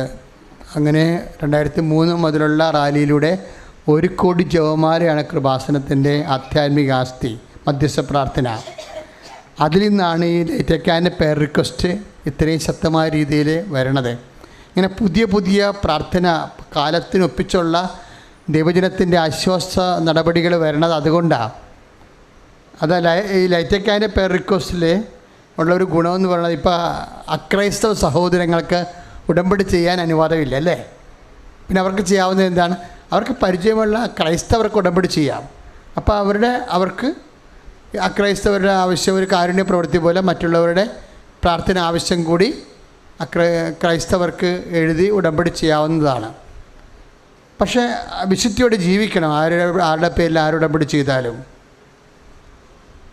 പക്ഷേ അക്രൈസ്തവർക്ക് അങ്ങനെയുള്ള നിബന്ധന ഒന്നും ലൈറ്റക്കാൻ്റെ പേർ റിക്വസ്റ്റിനില്ല. ലൈറ്റക്കാൻ്റെ പേർ റിക്വസ്റ്റ് ഇപ്പോൾ ഭയങ്കര ആശ്വാസമായി. കാര്യം എന്താണ്? അക്രൈസ്തവർക്ക് ഉടമ്പടി ബ്ലോക്ക് ചെയ്തപ്പോൾ ലൈറ്റക്കാൻ്റെ പേർ റിക്വസ്റ്റിലൂടെ ഒത്തിരിയേറെ ആൾക്കാർ അമ്മയുടെ ആശ്വാസവും അനുഗ്രഹവും പ്രാപിക്കുന്നുണ്ട്. അപ്പോൾ അതിൻ്റെ സ്റ്റെപ്സ് എല്ലാം നിങ്ങൾ പത്രത്തിൽ നോക്കി മനസ്സിലാക്കിയാൽ മതി. ലൈറ്റക്കാൻ്റെ പേർ റിക്വസ്റ്റിൻ്റെ ആസ്തി എന്ന് പറയുന്നത് 2003 തൊട്ട് അർപ്പിച്ച 1 കോടി ജപമാലയാണ്. അതുകൊണ്ടാണ് നിരീശ്വരവാദികൾ തൊട്ടാൽ പോലും അവർക്ക് അനുഗ്രഹം കിട്ടും. കാര്യം അത് അവരുടെ വിശ്വാസത്തെ അടിസ്ഥാനപ്പെടുത്തിയല്ല, ലക്ഷക്കണക്കിന് മനുഷ്യരെ 4 നൂറ്റാണ്ടായിട്ട് പ്രാർത്ഥിക്കുന്ന ഒരു 10-15 കൊല്ലം പ്രാർത്ഥിച്ച പ്രാർത്ഥനയുടെ ആസ്തിയിലാണ് അവർ പ്രാർത്ഥിക്കുന്നത്. അതുകൊണ്ടാണ് ഈ ഉടമ്പടി ഇരിക്കുന്നവർ വരെ പുതിയ കാര്യം ഉണ്ടായാൽ നമുക്ക് ഉടമ്പടി പുതുക്കണവരെ പിന്നെ കാത്തിരിക്കണ്ടേ. അതുകൊണ്ടാണ് അവരോട് പറയണത്, നിങ്ങൾ ലൈറ്റക്കാൻ്റെ പേർ റിക്വസ്റ്റ് ഇടാൻ പറയുന്ന കാര്യം. പുതിയ കാര്യം ഉണ്ടാകത്തില്ല ചിലപ്പോൾ 90. അപ്പോൾ അങ്ങനെ വരുമ്പോൾ ഉടനെ നിങ്ങൾ ചെയ്യേണ്ടത് ലൈറ്റക്കാൻഡിൽ പ്രയർ റിക്വസ്റ്റ് ഇടണം. അത് നമ്മുടെ കുഞ്ഞുങ്ങളെ കൊണ്ട് ചെയ്യിക്കാം. എല്ലാവർക്കും അറിയാം. അത് ഇപ്പോൾ നമ്മുടെ മക്കളെല്ലാം 6-ാം ക്ലാസ് 3-ാം ക്ലാസ്സുകാരെല്ലാം ലൈറ്റക്കാൻഡിൽ പ്രയർ റിക്വസ്റ്റ് ഇടുന്നുണ്ട്. അത് അവർക്കെല്ലാം അറിയാം. അപ്പോൾ അതുകൊണ്ട് മുതിർന്നവർ ചിലപ്പോൾ അറിയാൻ പാടില്ലെങ്കിലും അവരോട് പറഞ്ഞ് ചെയ്യിച്ചാൽ മതി. എന്ത് ചെയ്യണമെന്ന് പറഞ്ഞു കൊടുത്താൽ അവർ ടിക്കറ്റ് എടുക്കാമെന്ന് ചെയ്യും. അത് ചെയ്ത് നോക്കുക. അപ്പോൾ കാര്യം അത് നമുക്ക് ഉറപ്പാണത്. കാര്യം അതിൻ്റെ അത്രയും വലിയ ഒരു ആധ്യാത്മിക യാതനാ പ്രാർത്ഥനയുടെ വിശ്വാസവും പ്രത്യാശയും സ്നേഹവും അല്ലേ അതിൽ നമുക്ക് ഇൻവെസ്റ്റ് ആയിരിക്കണത്. അത് പ്രയോജനപ്പെടുത്താൻ നോക്കണം. പിന്നെ എല്ലാ വർഷവും നവംബറിൽ ഇപ്പോൾ ഇവിടെ തന്നെയാണെങ്കിലും സ്റ്റാഫ് എല്ലാം ചേഞ്ച് ചെയ്യുകയാണ്, ഷിഫ്റ്റ് ചെയ്യുന്നത്. ആരും മാറ്റണില്ല, ഷിഫ്റ്റ് ചെയ്യാതെ നവംബർ തൊട്ടാണ് നമുക്ക് ഇങ്ങനെ ശുശ്രൂഷയുടെ ആണ്ടുപിറവി വരുന്നത്. എല്ലാ കൊല്ലം ഇതുപോലെ മാറ്റും. പുതിയ സ്റ്റാഫിന് ശുശ്രൂഷ പ്രവർത്തിക്കാൻ ആഗ്രഹമുണ്ടെങ്കിൽ നിങ്ങൾക്ക് ഓഫീസിൽ പേര് രജിസ്റ്റർ ചെയ്യാവുന്നതാണ്. പേര് രജിസ്റ്റർ ചെയ്ത സമയമാകുമ്പോൾ നിങ്ങളെ ശുശ്രൂഷയ്ക്ക് വിളിക്കുന്നതായിരിക്കും. നമുക്ക് ശുശ്രൂഷകർക്ക് തന്നെ ഏതാണ്ട് സാലറി അല്ല ഇവിടെ നിന്ന് കൊടുക്കുന്നത് സസ്റ്റിനൻസാണ് പ്രേക്ഷിതരുടെ. അത് തന്നെ ഒരു 8 ലക്ഷം രൂപയോളം ചിലവ് വരുന്നുണ്ട് നമുക്ക്. എൻ്റെ ഒരു ചെറിയൊരു സാമ്പത്തികം പറഞ്ഞതേ ഉള്ളൂ. പിന്നെ നമുക്കിത് റൺ ചെയ്ത് പോകണമെങ്കിൽ ഒരു മാസം ഒരു 10-20 ലക്ഷം രൂപ വേണം ഇത് റൺ ചെയ്ത് പോകാൻ. കാര്യം ഒരു ദിവസം നമുക്ക് ഇതിൻ്റെ സെപ്റ്റിക് ടാങ്ക് തന്നെ കാലിയാക്കണമെങ്കിൽ ഡെയിലി ചെയ്യേണ്ട വിഷയമാണത്. അത്രയും കാര്യം ആൾ കൺജസ്റ്റ് ചെയ്തിട്ടുണ്ട്. ഈ ആൾക്കാർ കൺജസ്റ്റഡ് അല്ലേ ഇപ്പം നിൽക്കണത്. അപ്പോൾ ഇത് തന്നെ എല്ലാ ദിവസവും വരണത്. അപ്പം അതുകൊണ്ട് നമുക്കിവിടുന്ന് പ്രാർത്ഥന ഷിഫ്റ്റ് ചെയ്യേണ്ടി വരും. അപ്പോൾ സ്ഥലം വിൽക്കാനുള്ളവരൊക്കെ കൃപാസനത്തിൽ വിറ്റ് കഴിയുമ്പോൾ മാതാവിന് ഒരു സ്ഥലം ചെറുതായിട്ട് നിങ്ങൾക്ക് പറ്റണത് പോലെ ഓഫീസുമായി ബന്ധപ്പെട്ട് സഹായിക്കുന്ന കാര്യം. നമുക്ക് ഈ ധ്യാനം നടത്താൻ ഉടമ്പടി ഇവിടുന്ന് മാറത്തില്ല. കാര്യം മാതാവ് പ്രത്യക്ഷപ്പെടുക ഇവിടെയാണ്. പക്ഷേ പ്രെയർ നമുക്ക് മാറ്റാൻ പറ്റും, അടുത്തേക്ക് മാറ്റാം. മാതാവിൻ്റെ കൺവട്ടം തന്നെ വെക്കാൻ പറ്റും, അടുത്തെവിടെയെങ്കിലും മാറ്റാൻ പറ്റും. അപ്പം അതിനുള്ള പ്ലാനുണ്ട്. അപ്പോൾ സ്ഥലമൊക്കെ വിൽക്കാനുള്ളവർ മാതാവിനോട് നേർച്ച നേരാവുന്നതാണ്. പിന്നെ നമ്മൾ ശ്രദ്ധിക്കേണ്ടത് ഉടമ്പടി വെറും ജസ്റ്റ് 90 ദിവസമേ ഉടമ്പടി ഉള്ളൂ. ജീവിതകാലം മുഴുവൻ ഉടമ്പടിയില്ല. അത് സമയമുള്ളവരങ്ങനെ ചെയ്യണതാ. അവർക്ക് സമയമുണ്ട്, സമ്പത്തും ഉള്ളതുകൊണ്ട് അവരങ്ങനെ ചെയ്യണതാണ്. 90 ദിവസമേ ഉടമ്പടി നിയമപ്രകാരം ഉള്ളൂ. പഴയ നിയമത്തെ വാഗ്ദാന പേടകത്തിൻ്റെ പ്രാർത്ഥന 90 ദിവസമാണ്. ഒബേദ് ഹെറോദിൻ്റെ വീട്ടിൽ വാഗ്ദാന പേടകം ഇരുന്ന് അനുഗ്രഹം പുറപ്പെടുവിച്ചത് 90 ദിവസമാണ്. എലിസബത്തിൻ്റെ വീട്ടിൽ അമ്മ സന്ദർശിക്കാൻ ചെന്നത് 90 ദിവസമാണ്. അതാണ് അനുഗ്രഹത്തിൻ്റെ ദിവസം. 90 ദിവസം ആകുമ്പോൾ ഒറ്റ പ്രാവശ്യം പുതുക്കി വേണമെങ്കിൽ നമുക്ക് ഉടമ്പടി സ്റ്റോപ്പ് ചെയ്യാവുന്നതാണ്. പിന്നെ നിങ്ങൾക്ക് സമയമുണ്ട്, നാട്ടിലുണ്ട്, സൗകര്യമൊക്കെ ഉണ്ടെന്നുണ്ടെങ്കിൽ നിങ്ങൾക്ക് ചിലർ അത് കണ്ടിന്യൂ ചെയ്യുന്നുണ്ട്. എന്താ അവർ ചെയ്യണമെന്ന് വെച്ചാൽ അവർ സാക്ഷ്യം പറഞ്ഞതിന് ശേഷം അല്ലെങ്കിൽ ചിലരുടെ സംഭവം നടക്കും. 2 നടന്ന് കഴിയുമ്പോൾ ആ 2 മാറ്റിയിട്ട് അവർ വേറെ 2 കൂടി ചേർത്തിട്ടാണ് അവർ പുതുക്കണത്. 2 നടന്ന് കഴിയുമ്പോൾ അവർ 2 മാറ്റിയിട്ട് വേറെ 2 4 മാറ്റണവരുണ്ട്. 5 മാറ്റിയിട്ട് വേറെ 5 വെക്കണവരുണ്ട്. അങ്ങനെയുള്ളവരാണ് പുതുക്കണം. പക്ഷേ പുതുക്കുമ്പോൾ ശ്രദ്ധിക്കേണ്ട കാര്യം, ഈ 1-ാം ഘട്ടവും 2-ാം ഘട്ടവും പുതുക്കുന്നതിന് കുഴപ്പമില്ല. പക്ഷെ 3-ാം ഘട്ടം പുതുക്കി തരത്തില്ല. കാരണം 3-ാം ഘട്ടം പുതുക്കുമ്പോൾ സാക്ഷ്യം എഴുതി കൊടുത്തിരിക്കണം. 3 സാക്ഷ്യമെങ്കിലും എഴുതി കൊടുക്കണം. കാര്യം സാക്ഷ്യമില്ല എന്നുണ്ടെങ്കിൽ നിങ്ങൾ എവിടെയോ ഉഴപ്പുന്നുണ്ടെന്നാണ് ഞങ്ങൾ മനസ്സിലാക്കത്തുള്ളൂ. കാര്യം ഇത് ഉടമ്പടി എടുക്കാൻ തീരുമാനിക്കുമ്പോൾ തന്നെ സാക്ഷ്യം കിട്ടേണ്ടതാണ്. അപ്പം തന്നെ അടയാളം കിട്ടേണ്ടതാണ് പ്രാർത്ഥന. അപ്പോൾ 3-ാം ഘട്ടത്തിലേക്ക് കടക്കുമ്പോൾ നമ്മൾ ശ്രദ്ധിക്കേണ്ടത് സാക്ഷ്യം എഴുതി കൊടുക്കണം. അതിൻ്റെ കൗണ്ടറിൽ 1-ഉം 2-ഉം എഴുതി കൊടുക്കേണ്ട കാര്യമില്ല. 3-ാം ഘട്ടത്തിൽ സാക്ഷ്യം എഴുതി കൊടുക്കണം. 4-ാം ഘട്ടം പൂർത്തിയാക്കുമ്പോഴാണ് നീല ഉടമ്പടി കിട്ടണത്. അതാണ് കംപ്ലീറ്റ് ഉടമ്പടി എന്ന് പറയുന്നത്. നീലക്കാട് കംപ്ലീറ്റ് ബ്ലോക്ക് ചെയ്തിരിക്കുകയാണ്. അത് കിട്ടണമെന്നുണ്ടെങ്കിൽ ഇപ്പോഴത്തെ കണ്ടീഷനിൽ സാക്ഷ്യം പറഞ്ഞിരിക്കണം. സാക്ഷ്യം പറഞ്ഞതിന് ശേഷം യൂട്യൂബിൽ നിങ്ങളുടെ ഞാൻ സാക്ഷ്യം പറഞ്ഞതാണെന്ന് കാണിച്ചാൽ മാത്രമേ നീലക്കാട് കിട്ടത്തുള്ളൂ. കാര്യം 60 സാക്ഷ്യം വന്ന് 20 പറയിപ്പിക്കത്തുള്ളൂ.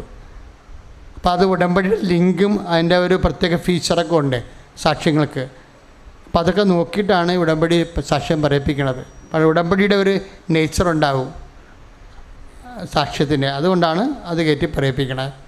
അപ്പം അങ്ങനെ പറഞ്ഞാലും ഇപ്പോൾ സാക്ഷ്യം പറഞ്ഞപ്പോൾ ഇപ്പോൾ ഒരു ഉടമ്പടിയുടെ ഒരു മാസം പുതുക്കുമ്പോൾ തന്നെ അവർക്ക് ഏറ്റവും ശക്തമായ അനുഭവം കിട്ടും.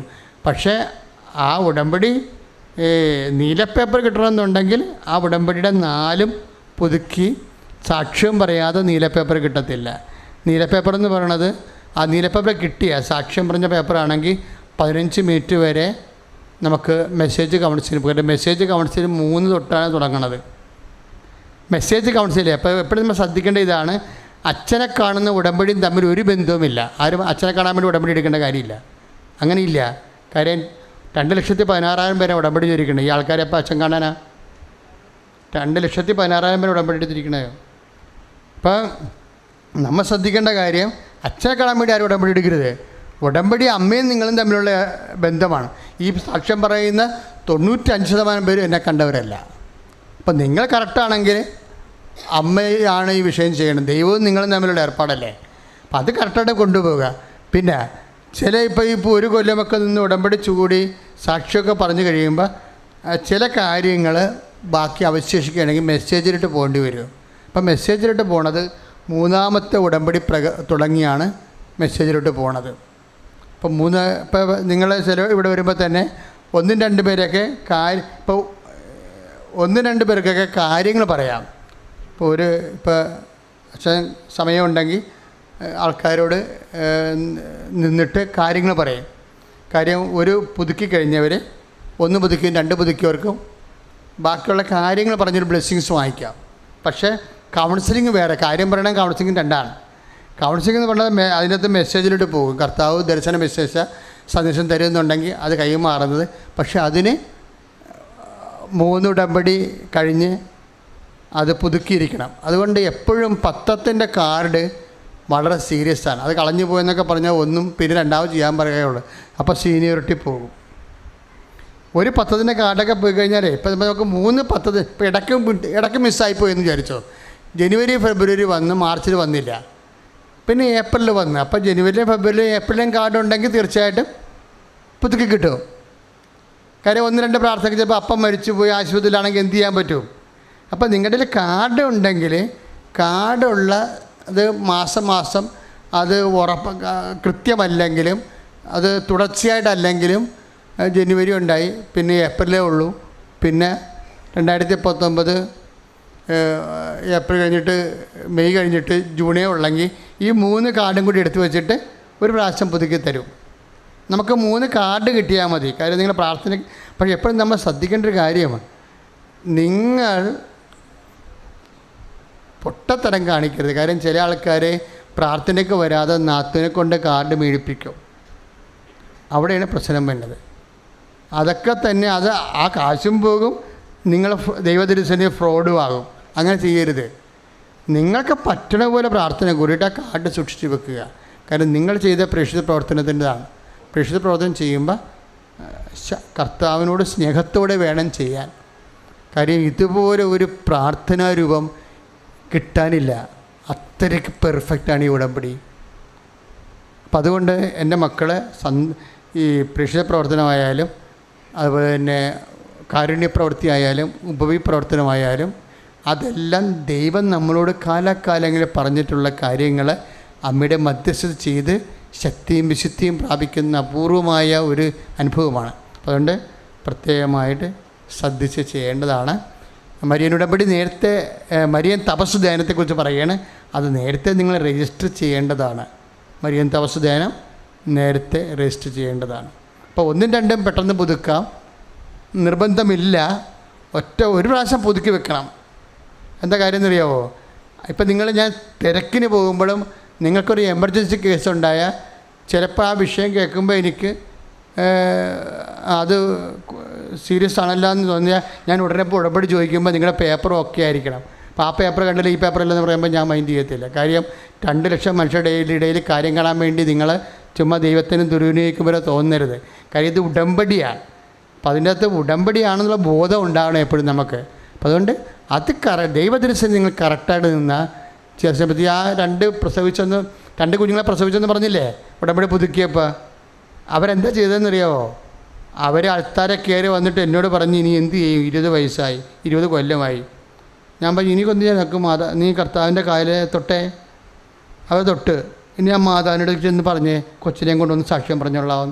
അത്രയേ ഉള്ളതിന് 1 സെക്കൻഡ് മതി. 1 സെക്കൻഡ് കൊണ്ട് നിൻ്റെ 2 കുഞ്ഞുങ്ങളാണ് ആ ആഴ്ചയിൽ അവർ പ്രഗ്നൻ്റ് ആയത്. 2 കുഞ്ഞുങ്ങളാണ്. അപ്പം അതാണ് കാര്യങ്ങൾ. അതുകൊണ്ടാണ് നിങ്ങൾക്ക് സീരിയസ് അറിയാൻ പറ്റും.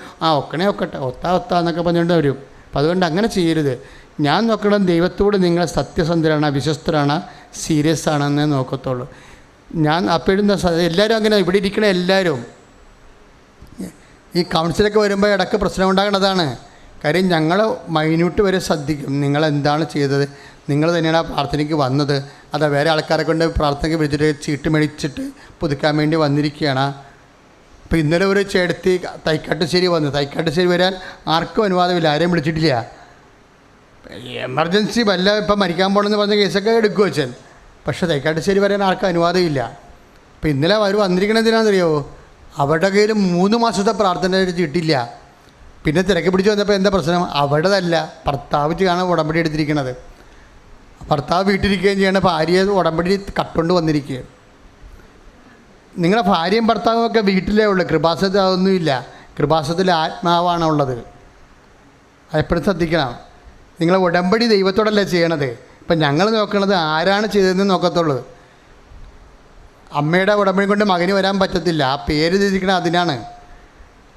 മകന് വരാം, പക്ഷെ അമ്മ ഉണ്ടാകണം. ഉടമ്പടി എടുത്താളുണ്ടാകണം. അതെപ്പോഴും ഇതിങ്ങനെ കുറേ കാര്യങ്ങളുണ്ട്. അപ്പം അതുകൊണ്ട് ശ്രദ്ധിച്ച് ചെയ്യുക. ദൈവം എനിക്കറിയാമല്ലോ, ഇപ്പോൾ ഈ മരുന്ന് കഴിച്ച് കഴിഞ്ഞാലും ചിലപ്പോൾ 2 ആഴ്ച 3 ആഴ്ച കഴിഞ്ഞോടുകൂടിയാണ് എല്ലാ രോഗങ്ങളും അപ്രത്യക്ഷമാകണ പോലെയാണ് ഉടമ്പടിയുടെ നേച്ചർ. ചിലത് ഉടമ്പടി തീർന്നു. പിന്നെ ആ ബാക്കിയുള്ള കടങ്ങളെല്ലാം അതിൻ്റെ ഒരു കൃപയിൽ അതിൻ്റെ സമയത്തെല്ലാം കർത്താവ് അതിൻ്റെ ചെയ്യും. പിന്നെ മക്കൾ ആ പ്രാർത്ഥനയുടെ ഉടമ്പടി തീർന്നല്ല, ഇനി എന്താ വെച്ച് കഴിഞ്ഞാൽ തോന്നിവാസം പറയുക നടക്കുകയൊക്കെ ചെയ്യാമല്ലോ. അങ്ങനെയല്ല. ഉടമ്പടി അനുഷ്ഠാനം കുറഞ്ഞാലും ജീവിതത്തിൽ നിങ്ങൾ മാറ്റം വരുത്തരുത്. മാറ്റം വരുത്തിയാൽ നിങ്ങളെ കാര്യം കാണാൻ വേണ്ടി തൽക്കാലത്തേക്കൊരു മൂട് പടം ഈ ചെന്നായി കുറുക്കാനൊരിക്കൽ ഇതിനകത്ത് വീണില്ലേ, കയറ്റും ചായത്ത് വീണില്ലേ, അതുപോലെ ഇരിക്കും. അപ്പോൾ ഉടമ്പടി അങ്ങനെ എടുക്കരുത്. കയറ്റും ചായത്ത് വീണിട്ട് പുള്ളി കുറച്ച് നാളത്തേക്ക് 3 മാസത്തേക്ക് ദൈവങ്ങൾ കളിച്ച് നടക്കും. 3-ാമത്തെ മാസം കഴിയുമ്പോൾ പിന്നെ പഴയ പരിപാടി. അപ്പോൾ അതൊക്കെ അങ്ങനെ ചെയ്യരുത്. കാര്യം ദൈവത്തോടാണ് ചെയ്യണമെന്ന രീതിയിൽ ജീവിത വിശുദ്ധി നിലനിർത്തണം. നേരത്തെ വസ്തു ഉയർത്തിപ്പിടിച്ച് വിശ്വാസ പ്രമാണം ചൊല്ലി. Lord Jesus Christ, pour out your Spirit, a fair finger, soak with the precious blood, and with the authority of the Catholic Church, the power of Jesus Christ, with the merit of the Holy Priesthood, I bless and hallow these relics, those used in my grace and peace and power.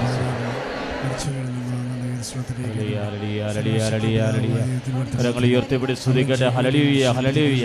ഇത് കർത്താവ് നിങ്ങളെ ആശീർവദിക്കാൻ പോവുകയാണ്. ദൈവം നിങ്ങളുടെ ജീവിത മേഖലകൾ ഏറ്റെടുക്കുന്നു. വിദൂര ജില്ലകളിൽ നിന്നുകൊണ്ട്, വ്യത്യസ്തമായ ഭൂഖണ്ഡങ്ങളിൽ നിന്നുകൊണ്ട് ശുശ്രൂഷയിൽ പങ്കെടുക്കുന്നവർ, രാജ്യങ്ങളിൽ നിന്ന് പ്രാർത്ഥിക്കുന്നവർ നിയോഗങ്ങൾ സമർപ്പിക്കട്ടെ. മാരക രോഗങ്ങൾ സൗഖ്യം പ്രാപിക്കുകയാണ്. തീരാവ്യാധികൾ ഈശോ സുഖപ്പെടുത്തുകയാണ്. ദുഃഖദുരിതരെ ഈശോ ആശീർവദിക്കുകയാണ്. സന്താനരഹിതരെയും ഭവനരഹിതരെയും കർത്താവിത ആശീർവദിക്കാൻ. ഹല്ലേലൂയ, ഹല്ലേലൂയ, ഹല്ലേലൂയ, ഹല്ലേലൂയ, ഹല്ലേലൂയ. പരിശുദ്ധ പരമ ദിവ്യകാരുണ്യത്തിന് സ്തുതിക്ക് യോഗ്യമായ പരിശുദ്ധ പരമ ദിവ്യകാരുണ്യ ഈശോയ്ക്ക് പരിശുദ്ധ പരമ ദിവ്യകാരുണ്യനാഥന്